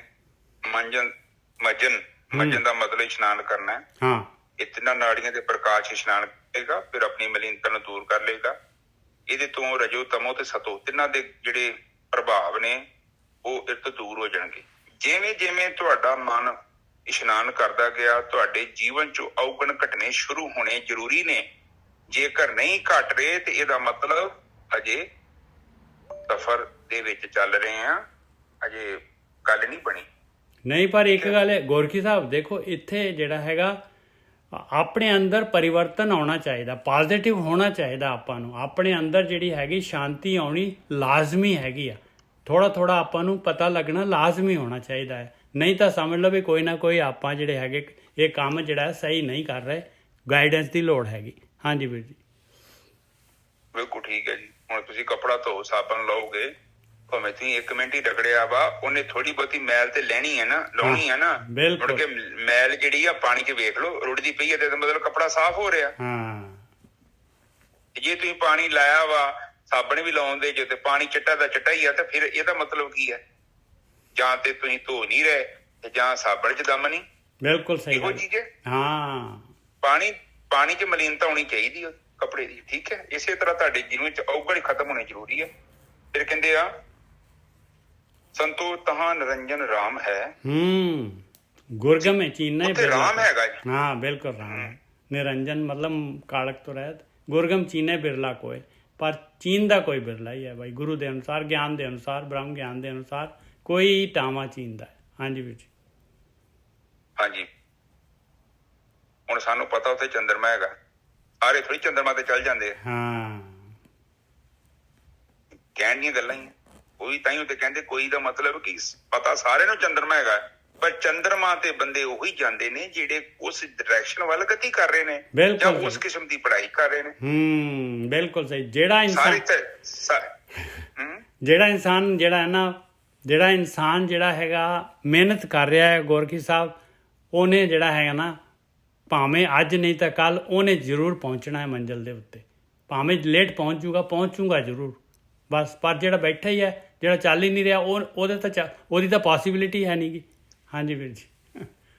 ਸਰਮਖੰਡ ਤੋਂ ਲੱਗਣਾ ਹੀ ਪੈਣਾ ਨਾ ਵੀਰ ਜੀ, ਸਰਮਖੰਡ ਤਾਂ ਜ਼ਰੂਰੀ ਹੈ। ਹਾਂਜੀ ਗੋਰਖੀ ਸਾਹਿਬ, ਤੁਸੀਂ ਦੇਖੋ, ਤੁਸੀਂ ਉਹ ਕੰਮ ਕਰਦੇ ਜੋ ਜਿਹੜਾ ਕੰਮ ਤੁਹਾਡੀ ਲਿਸਟ 'ਚ ਹੈਗਾ। ਤੁਹਾਨੂੰ ਇਹ ਭੈਣ ਭਰਾ ਨੇ ਫੋਨ ਕੀਤਾ ਜੀ ਤੁਸੀਂ ਆਏ ਨਹੀਂ ਮਿਲਣ ਅੱਜ, ਤੇ ਤੁਸੀਂ ਕਹਿਣਾ ਹਾਂ ਕੋਈ ਬਹਾਨਾ ਬਣਾ ਦੇਣਾ ਜੀ ਮੈਨੂੰ ਫਲਾਣਾ ਕੰਮ ਪੈ ਗਿਆ। ਤੁਸੀਂ ਕਿਉਂ ਨਹੀਂ ਮਿਲਣ ਗਏ? ਕਿਉਂਕਿ ਉਹ ਕੰਮ ਤੁਹਾਡੀ ਲਿਸਟ ਦੇ ਵਿੱਚ ਨਹੀਂ ਸੀ, ਤੁਹਾਡੀ ਜ਼ਿੰਦਗੀ ਦੀ ਪ੍ਰਾਇੋਰਟੀ ਨਹੀਂ ਸੀ। ਕੰਮ ਤੁਸੀਂ ਕਿਹੜੇ ਕੀਤੇ ਆ? ਜਿਹੜੇ ਤੁਹਾਡੀ ਲਿਸਟ 'ਚ। ਕਿਉਂ? ਕੋਈ ਵਹਿੰਦੇ ਜੋ ਤੁਸੀਂ ਦਿਮਾਗ ਲਾਉਂਦੇ ਜੋ ਕਿਹੜੀ ਚੀਜ਼ ਜ਼ਰੂਰੀ ਆ, ਉਹ ਬੰਦੇ ਨੂੰ ਮਿਲਣਾ ਇੰਨਾ ਜ਼ਰੂਰੀ ਨਹੀਂ ਆ, ਬਾਅਦ 'ਚ ਵੀ ਮਿਲਣਾ। ਕਿਹੜਾ ਭੱਜ ਚੱਲਿਆ, ਇਸ ਕਰਕੇ ਉਹ ਰਹਿ ਗਿਆ। ਤੇ ਦੂਜੇ ਕੰਮ ਕਿਉਂ ਕੀਤੇ ਆ? ਕਿਉਂਕਿ ਇਹ ਜ਼ਰੂਰੀ ਸੀ, ਉਹ ਪ੍ਰਾਇੋਰਟੀ ਉਹਦੀ ਹੈ। ਤਰ੍ਹਾਂ ਉਹਨਾਂ ਦੀ ਪ੍ਰਾਇੋਰਟੀ ਕੀਤੀ ਹੋਈ ਹੈ ਬਸ। ਲਿਸਟ ਦੇ ਵਿੱਚ ਟੌਪ ਤੇ ਉਹ ਹੈਗੇ ਬਸ। ਭਗਤੀ ਤਾਂ ਸਭ ਤੋਂ ਲਾਸਟ। ਹਾਂ, ਇੱਥੇ ਵੀ ਵਿਰਲੇ ਦਾ ਮਤਲਬ ਇਹ ਆ ਕਿ ਉਹਨੂੰ ਉਹੀ ਬੰਦਾ ਮਿਲੂਗਾ ਜਿਹਦੀ ਲਿਸਟ 'ਚ ਹੈਗਾ। ਠੀਕ ਹੈ, ਕਿਉਂਕਿ ਜੇ ਲਿਸਟ 'ਚ ਨਹੀਂ ਹੈਗਾ ਤਾਂ ਤੁਸੀਂ ਨਹੀਂ ਮਿਲ ਸਕਦੇ। ਐਵੇਂ ਇਹ ਝੂਠੀ ਆਸ ਨਹੀਂ ਮੈਂ ਪੈਦਾ ਕਰ ਸਕਦਾ, ਨਾ ਮੇਰਾ ਦਿਲ ਕਰਦਾ ਕਹਿਣ ਨੂੰ। ਜੇਕਰ ਉਹ ਚੀਜ਼ ਤੁਹਾਡੀ ਲਿਸਟ 'ਚ ਨਹੀਂ ਹੈਗੀ, ਤੁਸੀਂ ਉਹਨੂੰ ਪਿੱਛੇ ਕਰਕੇ ਰੱਖਿਆ ਹੈ, ਤੇ ਉਹ ਨਹੀਂ ਜੋ ਪ੍ਰਾਪਤ ਹੋਣਾ, ਉਹਨੂੰ ਨੰਬਰ 1 ਤੇ ਲਿਆਉਣਾ ਪੈਣਾ ਜੀ। ਕਿਉਂਕਿ ਜਦ ਤੱਕ ਉਹਨੂੰ ਲਿਸਟ 'ਚ ਨਹੀਂ ਲੈ ਕੇ ਆਉਂਦੇ ਨਾ ਤੁਸੀਂ, ਤੁਹਾਡੀ ਜ਼ਿੰਦਗੀ ਦੀ ਪ੍ਰਾਇੋਰਟੀ ਕੀ ਹੈ, ਤੁਸੀਂ ਪ੍ਰਾਇੋਰਟੀ ਕਿਹੜੀ ਚੀਜ਼ ਤੁਸੀਂ ਕਰਨਾ ਚਾਹੁੰਦੇ, ਤੁਸੀਂ ਘਰ ਬਣਾਇਆ ਕਿਉਂ ਬਣਾਇਆ? ਕਿ ਤੁਹਾਡੀ ਜ਼ਿੰਦਗੀ ਦਾ ਮਕਸਦ ਸੀ ਘਰ ਬਣਾਉਣਾ। ਤੁਸੀਂ ਕਾਰ ਕਿਉਂ ਲਈ? ਕਿਉਂਕਿ ਤੁਹਾਡੇ ਅੰਦਰ ਸੀ ਵਿਚਾਰ ਕਿ ਮੈਂ ਇੱਕ ਦਿਨ ਕਾਰ ਖਰੀਦਾਂਗਾ। ਤੁਸੀਂ ਪੈਲੀ ਕਿਉਂ ਖਰੀਦ ਰਹੇ ਜੋ? ਤੁਸੀਂ ਨੌਕਰੀ ਕਿਉਂ ਕਰ ਰਹੇ ਜੋ? ਤੁਸੀਂ ਬੱਚੇ ਕੀਤੇ, ਵਿਆਹ ਕੀਤਾ, ਜੋ ਵੀ ਤੁਸੀਂ ਕਰ ਰਹੇ ਜੋ, ਇਹ ਸਾਰੀਆਂ ਤੁਹਾਡੀਆਂ ਲਿਸਟਾਂ ਨੇ। ਕੋਈ MLA ਬਣਿਆ, ਕੋਈ MP ਬਣਿਆ, ਕੋਈ ਸੁਪਨੇ 'ਚ ਨਹੀਂ ਬਣ ਗਿਆ। ਉਹਨਾਂ ਨੇ ਆਲਰੇਡੀ ਬਹੁਤ ਸਾਲਾਂ ਤੋਂ ਕੰਮ ਕੀਤਾ ਹੈ, ਉਹ ਕੰਮ ਕੀਤਾ ਹੈ, ਉਹ ਲਿਸਟ ਦੇ ਵਿੱਚ ਸੀ ਤੇ ਉਹ ਚੀਜ਼ ਮਿਲ ਗਈ। ਇਸੇ ਤਰ੍ਹਾਂ ਜੋ ਪ੍ਰਮਾਤਮਾ ਦੀ ਲਿਸਟ ਬਣਾਏਗਾ, ਬਿਰਲੇ ਦਾ ਮਤਲਬ ਇਹ ਹੈ ਕਿ ਜਿਹੜੇ ਬੰਦੇ ਨੇ ਲਿਸਟ 'ਚ ਨਹੀਂ ਪਾਇਆ ਪ੍ਰਮਾਤਮਾ ਨੂੰ, ਉਹੀ ਨੰਬਰ 1 ਤੇ ਲਿਆਉਣਾ ਪੈਣਾ ਜੀ। 2, 3, 4 ਤੇ ਵੀ ਨਹੀਂ ਕੰਮ ਸਰੇਗਾ। ਔਰ ਭਗਤੀ ਕਰਦੇ ਰਹੋ ਤੇ ਨੰਬਰ 1 ਤੇ ਆਪਣੇ ਆਪ ਹੀ ਪ੍ਰਮਾਤਮਾ ਆ ਜਾਂਦਾ ਹੈ। ਇਹ ਕੁਦਰਤੀ ਹੈ। ਤੁਸੀਂ ਭਗਤੀ ਕੀਤੀ ਸਹੀ ਤਰੀਕੇ ਨਾਲ ਤੇ ਤੁਸੀਂ ਉੱਪਰ ਜਾਣਾ ਹੀ ਜਾਣਾ। ਹੁਣ ਕਹਿੰਦੇ ਤਹਾਂ ਨਿਰੰਜਨ, ਜਦੋਂ ਤੁਸੀਂ ਤਿਆਰੀ ਬੰਨ ਲਈ, ਜਦੋਂ ਉੱਥੇ ਪ੍ਰਮਾਤਮਾ ਹੈਗਾ ਜੀ, ਉਹ ਤੁਹਾਨੂੰ ਮਿਲੂਗਾ। ਸਮਾਧੀ 'ਚ ਮਿਲੇਗਾ। ਨਿਜਰ ਸਾਹਿਬ ਨਿਰਵਿਚਾਰ ਸਮਾਧੀ ਦੇ ਵਿੱਚ ਤੁਹਾਨੂੰ ਮਿਲੇਗਾ, ਉਹਦੇ ਦਰਸ਼ਨ ਹੋਣ, ਯਥਾਰਕ ਸੱਚ। ਔਰ ਜਿੱਦਣ ਪ੍ਰਮਾਤਮਾ ਦੇ ਦਰਸ਼ਨ ਹੋਏ ਨਾ, ਕੋਈ ਗੱਲੀ ਕੜਾ ਨਹੀਂ, ਤੁਸੀਂ ਖੁਦ ਹੀ ਕਹੋਗੇ ਕਿ ਇਹ ਜਿਹੜਾ ਮੰਡਲ ਹੈ, ਮੈਂ ਜਿੱਥੇ ਆ ਗਿਆ ਨਾ, ਇਹ ਕੋਈ ਵੱਖਰੀ ਚੀਜ਼ ਹੈ, ਮੈਂ ਇੱਥੇ ਕਿਤੇ ਨਹੀਂ ਆਇਆ। ਨਿਜਰ ਸਾਹਿਬ ਤੁਹਾਨੂੰ ਪਤਾ ਲੱਗੂਗਾ ਕਿ ਮੈਂ ਇੱਕ ਐਸੀ ਜਗ੍ਹਾ 'ਚ ਪਹੁੰਚ ਚੁੱਕਾ, ਮੇਰਾ ਪ੍ਰਵੇਸ਼ ਇੱਕ ਐਸੇ ਮੰਡਲ 'ਚ ਹੋ ਚੁੱਕਿਆ ਜਿੱਥੇ ਮੈਂ ਕਿਤੇ ਨਹੀਂ ਆਇਆ। ਸਭ ਕੁਛ ਰੁਕ ਗਿਆ, ਸਟਾਪ। ਉਸ ਤੱਤ ਦੇ ਵਿੱਚ ਕੋਈ ਗਤੀ ਨਹੀਂ ਹੈ। ਜਿੱਦਾਂ ਤੁਸੀਂ ਟਾਂਗੇ ਦਾ ਧੁਰਾ ਵੇਖਿਆ ਨਾ, ਸੈਂਟਰ ਇੱਥੇ ਚੱਕਾ ਘੁੰਮਦਾ, ਉੱਥੇ ਜਦੋਂ ਕੋਈ ਪਹੁੰਚ ਜਾਂਦਾ ਤੇ ਸਾਰੀਆਂ ਗਤੀਆਂ ਰੁਕ ਜਾਂਦੀਆਂ। ਗਤੀ ਚੱਕੇ ਦੇ ਵਿੱਚ ਆ, ਧੁਰੇ ਦੇ ਵਿੱਚ ਕੋਈ ਗਤੀ ਨਹੀਂ ਹੁੰਦੀ। ਧੁਰਾ ਤੇ ਸਟਿਲ ਆ। ਉਸ ਸਟਿਲਨੈਸ 'ਚ ਜਦੋਂ ਤੁਸੀਂ ਪਹੁੰਚ ਗਏ ਤਾਂ ਸਮਝ ਲਓ ਕਿ ਉਹ ਪ੍ਰਮਾਤਮਾ ਜੋ ਉਸ ਦਿਨ ਜਿਹਦੇ ਦਰਸ਼ਨ ਹੋਏ, ਸਮਝ ਲਓ ਕਿ ਉਹੀ ਪ੍ਰਮਾਤਮਾ ਜੀ। ਉਹ ਚੇਤਨ ਸਤਾ ਹੈ, ਉਹ ਰੂਪ ਨਹੀਂ ਹੈਗਾ, ਰੰਗ ਨਹੀਂ ਹੈਗਾ, ਤੇ ਨਾ ਉਹਦੀ ਕੋਈ ਰੇਖ ਆ। ਤੁਸੀਂ ਇਹਨੂੰ ਅਨੁਭਵ ਕਰ ਸਕਦੇ। ਠੀਕ ਹੈ, ਉਹਨੂੰ ਤੁਸੀਂ ਸੁਰਤੀ ਦੇ ਨਾਲ ਅਨੁਭਵ ਕਰੋਗੇ। ਜਦੋਂ ਮਨ ਇੱਕਦਮ ਰੁਕ ਗਿਆ, ਸਾਰਾ ਕੁਛ ਸਟਾਪ, ਇੱਕਦਮ ਸਟਾਪ ਹੋ ਗਿਆ। ਤੁਹਾਡਾ ਮਨ ਉੱਥੇ ਹੈ, ਤੁਹਾਡੀ ਬੁੱਧੀ ਉੱਥੇ ਹੈ, ਤੁਹਾਡਾ ਚਿੱਤ ਉੱਥੇ ਹੈ, ਤੁਹਾਡਾ ਸਰੀਰ ਉੱਥੇ ਹੈ, ਤੁਹਾਡੀਆਂ ਅੱਖਾਂ ਉੱਥੇ ਹੈ, ਤੁਹਾਡੇ ਕੰਨ ਉੱਥੇ ਹੈ, ਸਭ ਕੁਛ ਉੱਥੇ ਹੈ, ਇਹ ਸੰਸਾਰ ਉੱਥੇ ਹੈ। ਪਰ ਸਭ ਕੁਛ ਰੁਕ ਗਿਆ ਹੈ। ਹੁਣ ਕੋਈ ਤਰੰਗ ਨਹੀਂ ਪੈਦਾ ਹੋ ਰਹੀ। ਉਸ ਅਵਸਥਾ 'ਚ ਜੇ ਤੁਸੀਂ ਪਹੁੰਚ ਗਏ, ਸਮਝ ਲਓ ਕਿ ਤੁਸੀਂ ਕਿਤੇ ਪਹੁੰਚ ਗਏ। ਉਹ ਬਹੁਤ ਵੱਡੀ ਗੱਲ ਹੈ।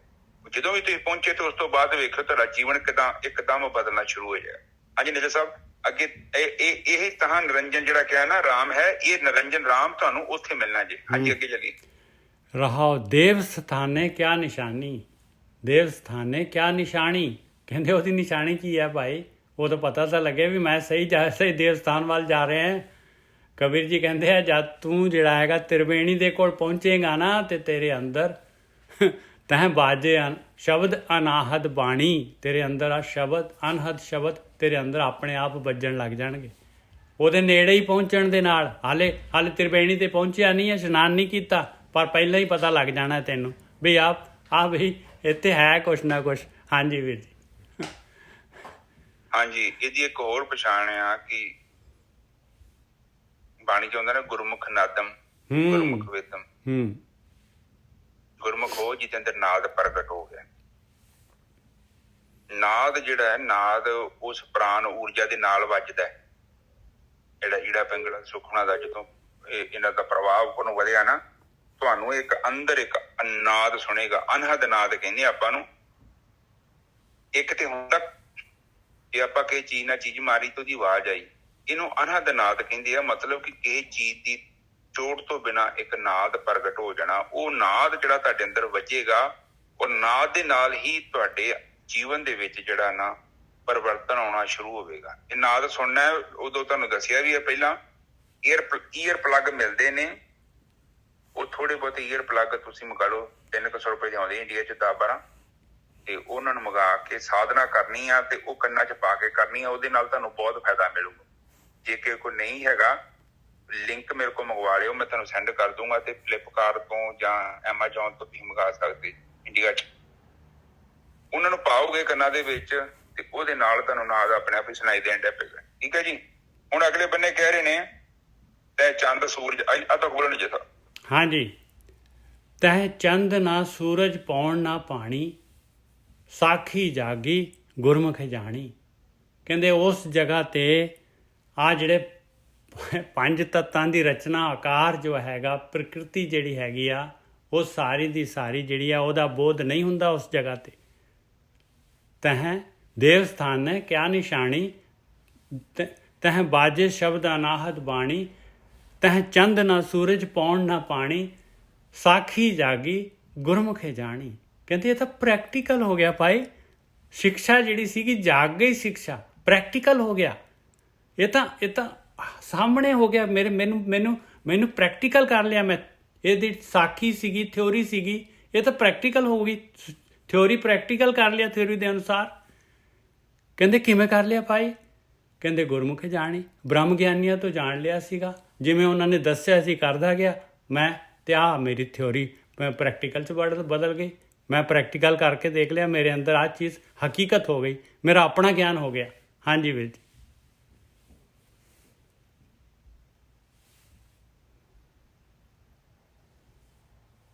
ਗੋਰਕੀ ਸਾਹਿਬ। ਹਾਂਜੀ ਨਹੀਂ ਸਾਹਿਬ, ਵਿੱਚ ਫੋਨ ਆ ਗਿਆ। ਹਾਂ ਕੋਈ ਨਹੀਂ। ਕਹਿੰਦੇ ਆ ਕਿ ਤਹਿ ਚੰਦ ਨਾ ਸੂਰਜ ਪਾਉਣ ਨਾ ਪਾਣੀ। ਉੱਥੇ ਨਾ ਤੇ ਚੰਦ ਹੈਗਾ, ਨਾ ਸੂਰਜ ਹੈਗਾ, ਨਾ ਪਵਨ ਹੈਗੀ ਹੈ ਤੇ ਨਾ ਪਾਣੀ ਹੈ। ਉੱਥੇ ਪਰਮਾਤਮਾ ਤੋਂ ਇਲਾਵਾ ਕੁਛ ਨਹੀਂ ਹੈਗਾ। ਹਾਂ, ਪ੍ਰਕਿਰਤੀ ਤੋਂ ਉੱਪਰ ਹੈਗੀ ਉਹ ਚੀਜ਼, ਕਹਿਣ ਦਾ ਭਾਵ। ਹਾਂ, ਜਿੱਦਾਂ ਆਪਾਂ ਟਾਂਗੇ ਦਾ ਚੱਕਾ ਤੇ ਧੁਰਾ, ਧੁਰੇ ਦਾ ਜਿਹੜਾ ਵਜੂਦ ਹੈਗਾ, ਚੱਕੇ ਦਾ ਵਜੂਦ ਜਿਹੜਾ ਧੁਰਾ ਵਾ, ਪਰ ਧੁਰਾ ਚੱਕੇ ਦੇ ਨਾਲ ਘੁੰਮਦਾ ਨਹੀਂ ਆ, ਉਹ ਸਟਿਲ ਆ।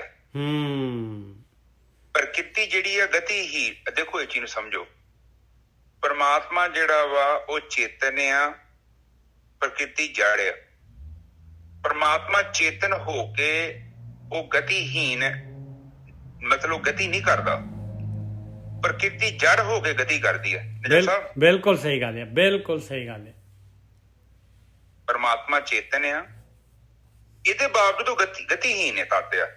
ਪ੍ਰਕਿਰਤੀ ਜੜ ਆ, ਪਰ ਜੜ ਹੋਣ ਦੇ ਬਾਵਜੂਦ ਵੀ ਆਤਮਾ ਦੇ ਦੁਆਰਾ ਗਤੀ ਕਰਦੀ, ਆਪ ਚੱਲਦੀ। ਧੁਰਾ ਥੋੜੀ ਘੁੰਮਦਾ ਵਾ, ਧੁਰਾ ਤੇ ਖਲੋਤਾ ਵਾ, ਉਹਦੇ ਨਾਲ ਜਿਹੜਾ ਟਾਇਰ ਘੁੰਮਦਾ।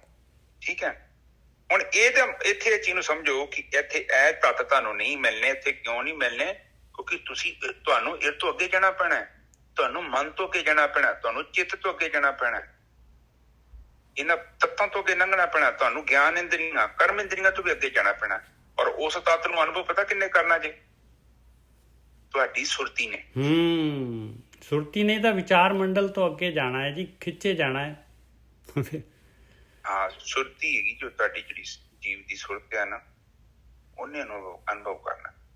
ਬੁੱਧੀ ਵੀਰੇ ਰਹਿ ਜਾਣੀ ਆ, ਜਿਹੜੀ ਬੁੱਧੀ ਜਿਹੜਾ ਚੰਗੇ ਤੇ ਮਾੜੇ ਦਾ ਭੇਦ ਦੱਸਦੀ ਹੈ ਨਾ, ਉਹ ਵੀ ਨਹੀਂ ਉੱਥੇ ਜਾ ਸਕਦੀ। ਉੱਥੇ ਕਰ ਸੁਰਤੀ ਜਾਊਗੀ। ਉਹ ਬਾਣੀ ਕਹਿੰਦੀ ਨੀ, ਜਬ ਹਮ ਹੋਤੇ ਤਬ ਤੁਮ ਨਹੀਂ, ਜਬ ਤੁਮ ਹੋਤੇ ਤਬ ਹਮ ਨਹੀਂ। ਜਾਂ ਤੇ ਮੈਂ ਵਾਂ ਤੇ ਫਿਰ ਪਰਮਾਤਮਾ ਨਹੀਂ ਆ, ਜਦੋਂ ਮੈਂ ਨਹੀਂ ਆ ਇਹਦਾ ਮਤਲਬ ਕਿ ਮੈਂ ਸਵੈ ਚ ਅਸਤ ਹੋ ਗਿਆ, ਫਿਰ ਇਕੱਲਾ ਪਰਮਾਤਮਾ ਰਹਿ ਗਿਆ। ਠੀਕ ਹੈ, ਫਿਰ ਉਹੀ ਤੇ ਬ੍ਰਹਮ ਹੈ। ਉਹ ਤੇ ਔਰ ਉਹ ਜਿਹੜਾ ਬ੍ਰਹਮ ਆ ਉਹ ਪ੍ਰਕਿਰਤੀ ਦੇ ਨਾਲ ਉਹਦੀ ਅਟੈਚਮੈਂਟ ਨਹੀਂ ਆ, ਕਿਉਂਕਿ ਉਹ ਪ੍ਰਕਿਰਤੀ ਤੋਂ ਬਹੁਤ ਅੰਦਰ ਤੱਤ ਆ, ਬਹੁਤ ਗਹਿਰਾ ਤੱਤ ਆ। ਉਹਦੇ ਅੰਦਰ ਹੀ ਤੇ ਸਾਰਾ ਕੁਝ ਹੈ। ਉਹ ਬਾਹਰ ਵੀ ਹੈ ਤੇ ਅੰਦਰ ਵੀ ਆ, ਲਿਮਿਟਲੈਸ ਆ, ਉਹਦੀ ਕੋਈ ਸੀਮਾ ਨਹੀਂ। ਇਹ ਸੂਰਜ ਚੰਦਰਮਾ ਤਾਰੇ ਉੱਥੇ ਕੋਈ ਨਹੀਂ ਹੈਗਾ। ਕਿਉਂ ਨਹੀਂ ਹੈਗਾ? ਕਿਉਂਕਿ ਤੁਹਾਡੀ ਸੁਰਤੀ ਬਹੁਤ ਅੰਦਰ ਆ ਚੁੱਕੀ ਹੈ, ਉੱਥੇ ਕੁਛ ਵੀ ਨਹੀਂ ਹੈਗਾ। ਬਿਲਕੁਲ ਜਿੱਦਾਂ ਸਮੁੰਦਰ ਦੇ ਉੱਤੇ ਤਲ ਤੇ ਵੇਖੋ ਤਰੰਗਾਂ ਹੈਗੀਆਂ ਨਾ, ਉਹਦੇ ਗਹਿਰੇ ਤਲ ਤੇ ਕੋਈ ਤਰੰਗ ਨਹੀਂ ਹੈਗੀ, ਬਿਲਕੁਲ ਸ਼ਾਂਤ ਹੈਗਾ। ਉਸੇ ਤਰ੍ਹਾਂ ਜਦੋਂ ਤੁਸੀਂ ਬ੍ਰਹਮ ਦੇ ਆਖਰੀ ਤੱਤ ਚ ਪਹੁੰਚ ਗਏ ਨਾ, ਤੇ ਉੱਥੇ ਵੇਖੋਗੇ ਉੱਥੇ ਕੋਈ ਹਲਚਲ ਨਹੀਂ ਹੈ, ਕਿਉਂਕਿ ਉਹ ਖੁਦ ਹੀ ਹਲਚਲ ਤੋਂ ਮੁਕਤ ਹੈ। ਹਾਂਜੀ ਨੇੜੇ ਸਾਹਿਬ, ਅਗਲੀ ਤੁਕ ਬੋਲੋ। ਬਸ ਕਹਿੰਦੇ ਸਾਖੀ ਜਾਗੀ। ਹਾਂ, ਸਾਖੀ ਜਾਗੀ ਗੁਰਮੁਖੇ ਜਾਣੀ। ਕਹਿੰਦੇ ਇਹ ਤਾਂ ਜਿਹੜੀ ਥਿਉਰੀ ਸੀਗੀ, ਗੁਰੂ ਦੀ ਸਿੱਖਿਆ ਸੀਗੀ, ਕਹਿੰਦੇ ਉਹ ਤਾਂ ਜਾਗ ਗਈ, ਉਹ ਤਾਂ ਪ੍ਰੈਕਟੀਕਲ ਹੋ ਗਿਆ। ਮੈਂ ਤਾਂ ਜੋ ਇਹ ਬ੍ਰਹਮ ਗਿਆਨ ਕਹਿ ਰਿਹਾ ਸੀਗਾ, ਉਹ ਤਾਂ ਮੈਂ ਮੇਰੇ ਅੰਦਰ ਵਰਤ ਗਿਆ ਉਹ ਚੀਜ਼। ਪਰ ਵਰਤਿਆ ਕਹਿੰਦੇ ਆ ਮੈਂ ਨਹੀਂ ਆਪ ਜਿਹੜਾ ਹੈਗਾ ਕੀਤਾ, ਮੈਂ ਨਹੀਂ ਆਪ ਇਹ ਅਵਸਥਾ ਮੈਂ ਇਸੇ ਵੀ ਮੈਂ ਕਮਾਂ ਵੀ ਮੈਂ ਜਾ ਕੇ ਲੱਭ ਲਈ ਹੈ ਇਹ ਚੀਜ਼। ਨਾ ਕਹਿੰਦੇ ਬ੍ਰਹਮ ਗਿਆਨੀਆਂ ਤੋਂ, ਗੁਰਮੁਖਾਂ ਤੋਂ ਆਹ ਚੀਜ਼ ਜਾਣੀ ਹੈ ਮੈਂ। ਉਪਜੈ ਗਿਆਨ ਦੁਰਮਤ ਚੀਜ਼ੈ। ਹਾਂਜੀ ਇੱਕ ਸੈਕਿੰਡ ਗੋਰਖੀ ਸਾਹਿਬ, ਇੱਕ ਹੋਰ ਲੈ ਲਓ। ਉਪਜੈ ਗਿਆਨ ਦੁਰਮਤ ਚੀਜ਼ੈ, ਕਹਿੰਦੇ ਹੁਣ ਮੇਰੇ ਅੰਦਰ ਮੇਰੇ ਆਪਣਾ ਗਿਆਨ ਪੈਦਾ ਹੋ ਗਿਆ, ਮੇਰੇ ਅੰਦਰ ਆਪਣਾ ਗਿਆਨ ਪੈਦਾ ਹੋ ਗਿਆ, ਉਪਜ ਹੋ ਗਈ। ਇਹ ਬੀਜ ਰਿਹਾ ਸੀ ਮੇਰੇ ਅੰਦਰ, ਹੁਣ ਜਿਹੜੀ ਹੈਗੀ ਉਹਦੀ ਉਪਜ ਹੋ ਗਈ। ਉਪਜੈ ਗਿਆਨ ਦੁਰਮਤ ਚੀਜ਼ੈ, ਇੱਥੇ ਜਾ ਕੇ ਭੈੜੀ ਮਤ ਛਿਜ ਜਾਣੀ ਹੈ। ਉਪਜੈ ਗਿਆਨ ਦੁਰਮਤ ਚੀਜ਼ੈ, ਅੰਮ੍ਰਿਤ ਰਸ ਗਗਨ ਅੰਤਰ ਭੀਜੈ। ਕਹਿੰਦੇ ਗਗਨ ਮੰਡਲ ਦੇ ਵਿੱਚ ਬਸ ਹੁਣ ਤਾਂ ਅੰਮ੍ਰਿਤ ਦਾ ਝਰਨਾ ਚੱਲ ਪਿਆ ਭਾਈ। ਮੇਰਾ ਅੰਮ੍ਰਿਤ ਰਸ ਦੇ ਨਾਲ ਮੇਰਾ ਗਗਨ ਜਿਹੜਾ ਭਿੱਜ ਗਿਆ। ਇਸ ਕਲਾ ਜੋ ਜਾਣੇ ਪਿਓ ਤਾ ਭੇਟੇ ਤਾਸ ਪਰਮ ਗੁਰਦੇਵ। ਆ ਭਾਈ ਭੇਦ ਦੀ ਗੱਲ। ਜਿਹੜਾ ਆਹ ਪ੍ਰੈਕਟੀਕਲ ਕਰ ਲੂਗਾ, ਜਿਹੜਾ ਆਹ ਕਲਾ ਦਾ ਗਿਆਨ ਲੈ ਲੂਗਾ, ਤੇ ਉਹਨੂੰ ਉਹ ਭੇਟੇ ਤਾਸ ਪਰਮ ਗੁਰਦੇਵ, ਗੁਰੂਆਂ ਦਾ ਗੁਰੂ, ਬ੍ਰਹਮ ਗਿਆਨੀਆਂ ਦਾ ਉਸਤਾਦ, ਉਹ ਮਾਲਕ ਪਰਮਾਤਮਾ ਭੇਟ ਜਾਏਗਾ। ਹਾਂਜੀ ਵੀਰ ਜੀ। ਹੁਣ ਸਾਧ ਸੰਗਤ ਜੀ ਤੁਸੀਂ ਸਮਝਦੇ ਸਾਰੀ ਗੱਲ ਨੂੰ। ਤੈਂ ਚੰਦ ਸੂਰਜ ਪਾਉਣ ਨਾ ਪਾਣੀ, ਉੱਥੇ ਕੋਈ ਪ੍ਰਕਾਸ਼ ਨਹੀਂ ਹੈਗਾ, ਉੱਥੇ ਕੋਈ ਪਾਣੀ ਨਹੀਂ ਹੈਗਾ, ਉੱਥੇ ਕੋਈ ਪਵਨ ਨਹੀਂ ਹੈਗੀ, ਉੱਥੇ ਕੋਈ ਚੰਦਰਮਾ ਨਹੀਂ ਹੈਗਾ। ਕਿੱਥੇ ਪਹੁੰਚ ਗਈ ਸੁਰਤੀ? ਆਪ ਜਸਟ ਸੋਚੋ ਕਿੰਨੀ ਗਹਿਰੀ ਚਲ ਗਈ ਹੋਊਗੀ, ਜਿੱਥੇ ਆਕਾਸ਼ ਹੀ ਨਹੀਂ ਹੈਗਾ। ਸਮਝ ਗਏ? ਕਹਿੰਦੇ ਸਾਖੀ ਜਾਗੀ ਗੁਰਮੁਖੇ ਜਾਣ। ਉਹ ਹਾਂਜੀ, ਉਹ ਗਿਆਨ ਜਿਹੜੇ ਲੋਕ ਨੇ ਉਹਨਾਂ ਦੀ ਮਦਦ ਮਿਲੀ। ਹੁਣ ਜਿੱਦਾਂ ਆਪਾਂ ਗੁਰੂ ਗ੍ਰੰਥ ਸਾਹਿਬ ਜੀ ਦਾ ਸਾਰਾ ਲੈ ਰਹੇ ਆਪਾਂ ਜਾਣਦੇ ਹਾਂ ਗਿਆਨ। ਹਾਂ, ਪ੍ਰੈਕਟਿਕਲ ਗਿਆਨ ਦੁਰਮਤ ਸੀਜੇ। ਹਾਂ, ਫਿਰ ਉੱਥੇ ਜਾਣ ਤੋਂ ਬਾਅਦ ਕੀ ਹੋਊਗਾ? ਤੁਹਾਨੂੰ ਦੱਸਿਆ ਤਾਂ ਹੈਗਾ ਸੀ ਪਹਿਲਾਂ ਵੀ, ਗਿਆਨ ਪ੍ਰਗਟ ਹੋਣਾ ਹੈ ਤੁਹਾਡੇ ਅੰਦਰ, ਤੁਹਾਡਾ ਗਿਆਨ। ਬਿਲਕੁਲ ਸਹੀ ਗੱਲ ਹੈ।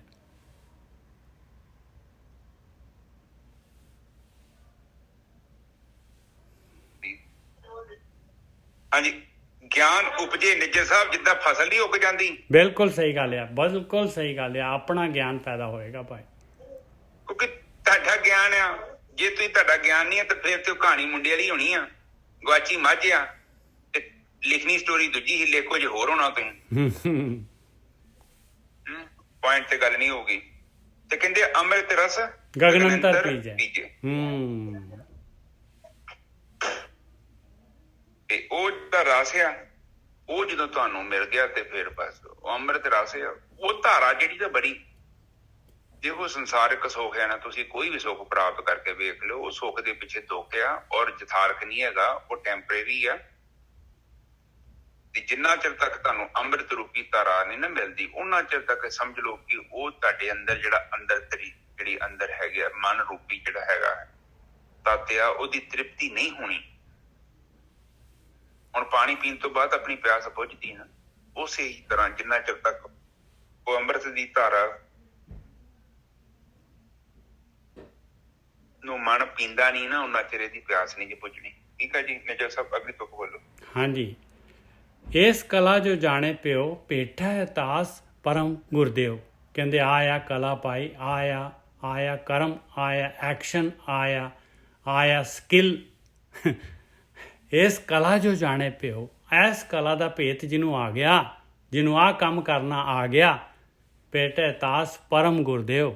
ਉਹਨੂੰ ਸਿਰਫ ਉਹਨੂੰ ਭੇਟੇ ਤਾਸ, ਉਸਨੂੰ ਪਰਮ ਗੁਰਦੇਵ, ਉਹ ਗੁਰੂਆਂ ਦਾ ਗੁਰੂ, ਉਹ ਪਰਮਾਤਮਾ ਉਹਨੂੰ ਭੇਟ ਜਾਏਗਾ, ਉਹਦੇ ਅੰਦਰ ਪ੍ਰਗਟ ਹੋ ਜਾਏਗਾ। ਹਾਂਜੀ ਵੀਰ ਜੀ, ਬਿਲਕੁਲ ਠੀਕ ਹੈ ਜੀ। ਇਹ ਭੇਦ ਜਿਹਨੂੰ ਪਤਾ ਲੱਗ ਗਿਆ, ਕਹਿਣ ਤੋਂ ਭਾਵ ਆ ਭੇਦ ਦਾ ਮਤਲਬ ਇਹੋ ਹੀ ਆ ਕਿ ਜਿਹਨੂੰ ਇਹ ਚੀਜ਼ ਦਾ ਸਮਝ ਆ ਗਈ ਹੈ, ਔਰ ਜਿਹਨੇ ਆਪਣੇ ਜੀਵਨ ਨੂੰ ਇਸ ਦਿਸ਼ਾ ਵੱਲ ਤੋਰ ਲਿਆ, ਔਰ ਜਿਹਨੂੰ ਪਤਾ ਲੱਗ ਗਿਆ ਕਿ ਇਹ ਧਾਰਮਿਕ ਸਥਾਨ ਵੀ ਤੁਹਾਡੇ ਉੱਥੇ ਹੀ ਆ ਜਾਂਦੇ। ਜੋ ਆ ਚੀਜ਼ ਨੂੰ ਪਲੀਜ਼ ਆਪ ਸਮਝੋ, ਆਪ ਬਾਣੀ ਨੂੰ ਸਮਝਣਾ ਬੜਾ ਜ਼ਰੂਰੀ ਆ। ਜੇ ਨਹੀਂ ਸਮਝੋਗੇ ਤੇ ਤੁਸੀਂ ਕਿਤੇ ਮੰਜ਼ਿਲ ਤੇ ਨਹੀਂ ਪਹੁੰਚਣਾ। ਕਹਿੰਦੇ ਆ ਕਿ ਉੱਥੇ ਚੰਦ ਨਹੀਂ ਹੈਗਾ, ਉੱਥੇ ਸੂਰਜ ਨਹੀਂ ਹੈਗਾ, ਉੱਥੇ ਪਾਣੀ ਨਹੀਂ ਹੈਗਾ। ਆਪ ਸਮਝ ਲਓ ਕਿ ਇੱਥੇ ਧਾਰਮਿਕ ਸਥਾਨ ਵੀ ਉੱਥੇ ਨਹੀਂ ਜੋ ਹੈਗੇ ਨੇ ਜਰ ਸਾਹਿਬ। ਸਹੀ ਆ, ਬਿਲਕੁਲ। ਉੱਥੇ ਰੂਪ ਨਹੀਂ ਜੋ ਹੈਗਾ, ਤੇ ਜੇ ਤੁਸੀਂ ਰੂਪ 'ਚ ਬੈਠੇ ਜੋ, ਇਹਦਾ ਮਤਲਬ ਤੁਸੀਂ ਅਰੂਪ ਨੂੰ ਨਹੀਂ ਮਿਲ ਸਕਦੇ। ਚਾਹੇ ਕਿਸੇ ਬਾਬੇ ਦੀ ਫੋਟੋ ਵੇਖ ਲਓ, ਕਿਸੇ ਤੁਸੀਂ ਜਿਹਨੂੰ ਵੀ ਧਿਆਉਂਦੇ ਜੋ ਜਾਂ ਜਿਹਨੂੰ ਮੰਨਦੇ ਜੋ, ਆਪ ਪਲੀਜ਼ ਸਮਝੋ ਬਾਣੀ 'ਚ ਖਾਸ ਕਰਕੇ ਇਹਨਾਂ ਚੀਜ਼ਾਂ ਦਾ ਬਹੁਤ ਧਿਆਨ ਰੱਖਿਆ ਗਿਆ ਨਿਜਰ ਸਾਹਿਬ। ਬਿਲਕੁਲ। ਫਿਰ ਵੀ ਜਿਹੜੇ ਹੈਗੇ ਆਪਣੇ ਜਿਹੜੇ ਨਾ ਫੋਟੋਆਂ ਭੇਜੀ ਜਾਂਦੇ ਆ ਆਪਣੇ ਉਹਦੇ ਵਿੱਚ ਗਰੁੱਪ ਦੇ ਵਿੱਚ, ਫਾਲਤੂ ਫੋਟੋਆਂ ਭੇਜੀ ਯਾਰ। ਠੀਕ ਹੈ ਜੀ। ਹਾਂਜੀ ਨਿਜਰ ਸਾਹਿਬ, ਅੱਜ ਦੀ ਵਿਚਾਰ ਇੱਥੇ ਕਰ ਦਈਏ ਸਮਾਪਤ। ਹਾਂਜੀ, ਕੱਲ ਨੂੰ ਫਿਰ ਦੁਬਾਰਾ ਸ਼ੁਰੂ ਤੋਂ ਲੈ ਲਾਂਗੇ ਜੀ ਸ਼ਬਦ, ਕੱਲ ਨੂੰ ਫਿਰ ਲੈ ਲਾਂਗੇ ਸ਼ੁਰੂ ਤੋਂ।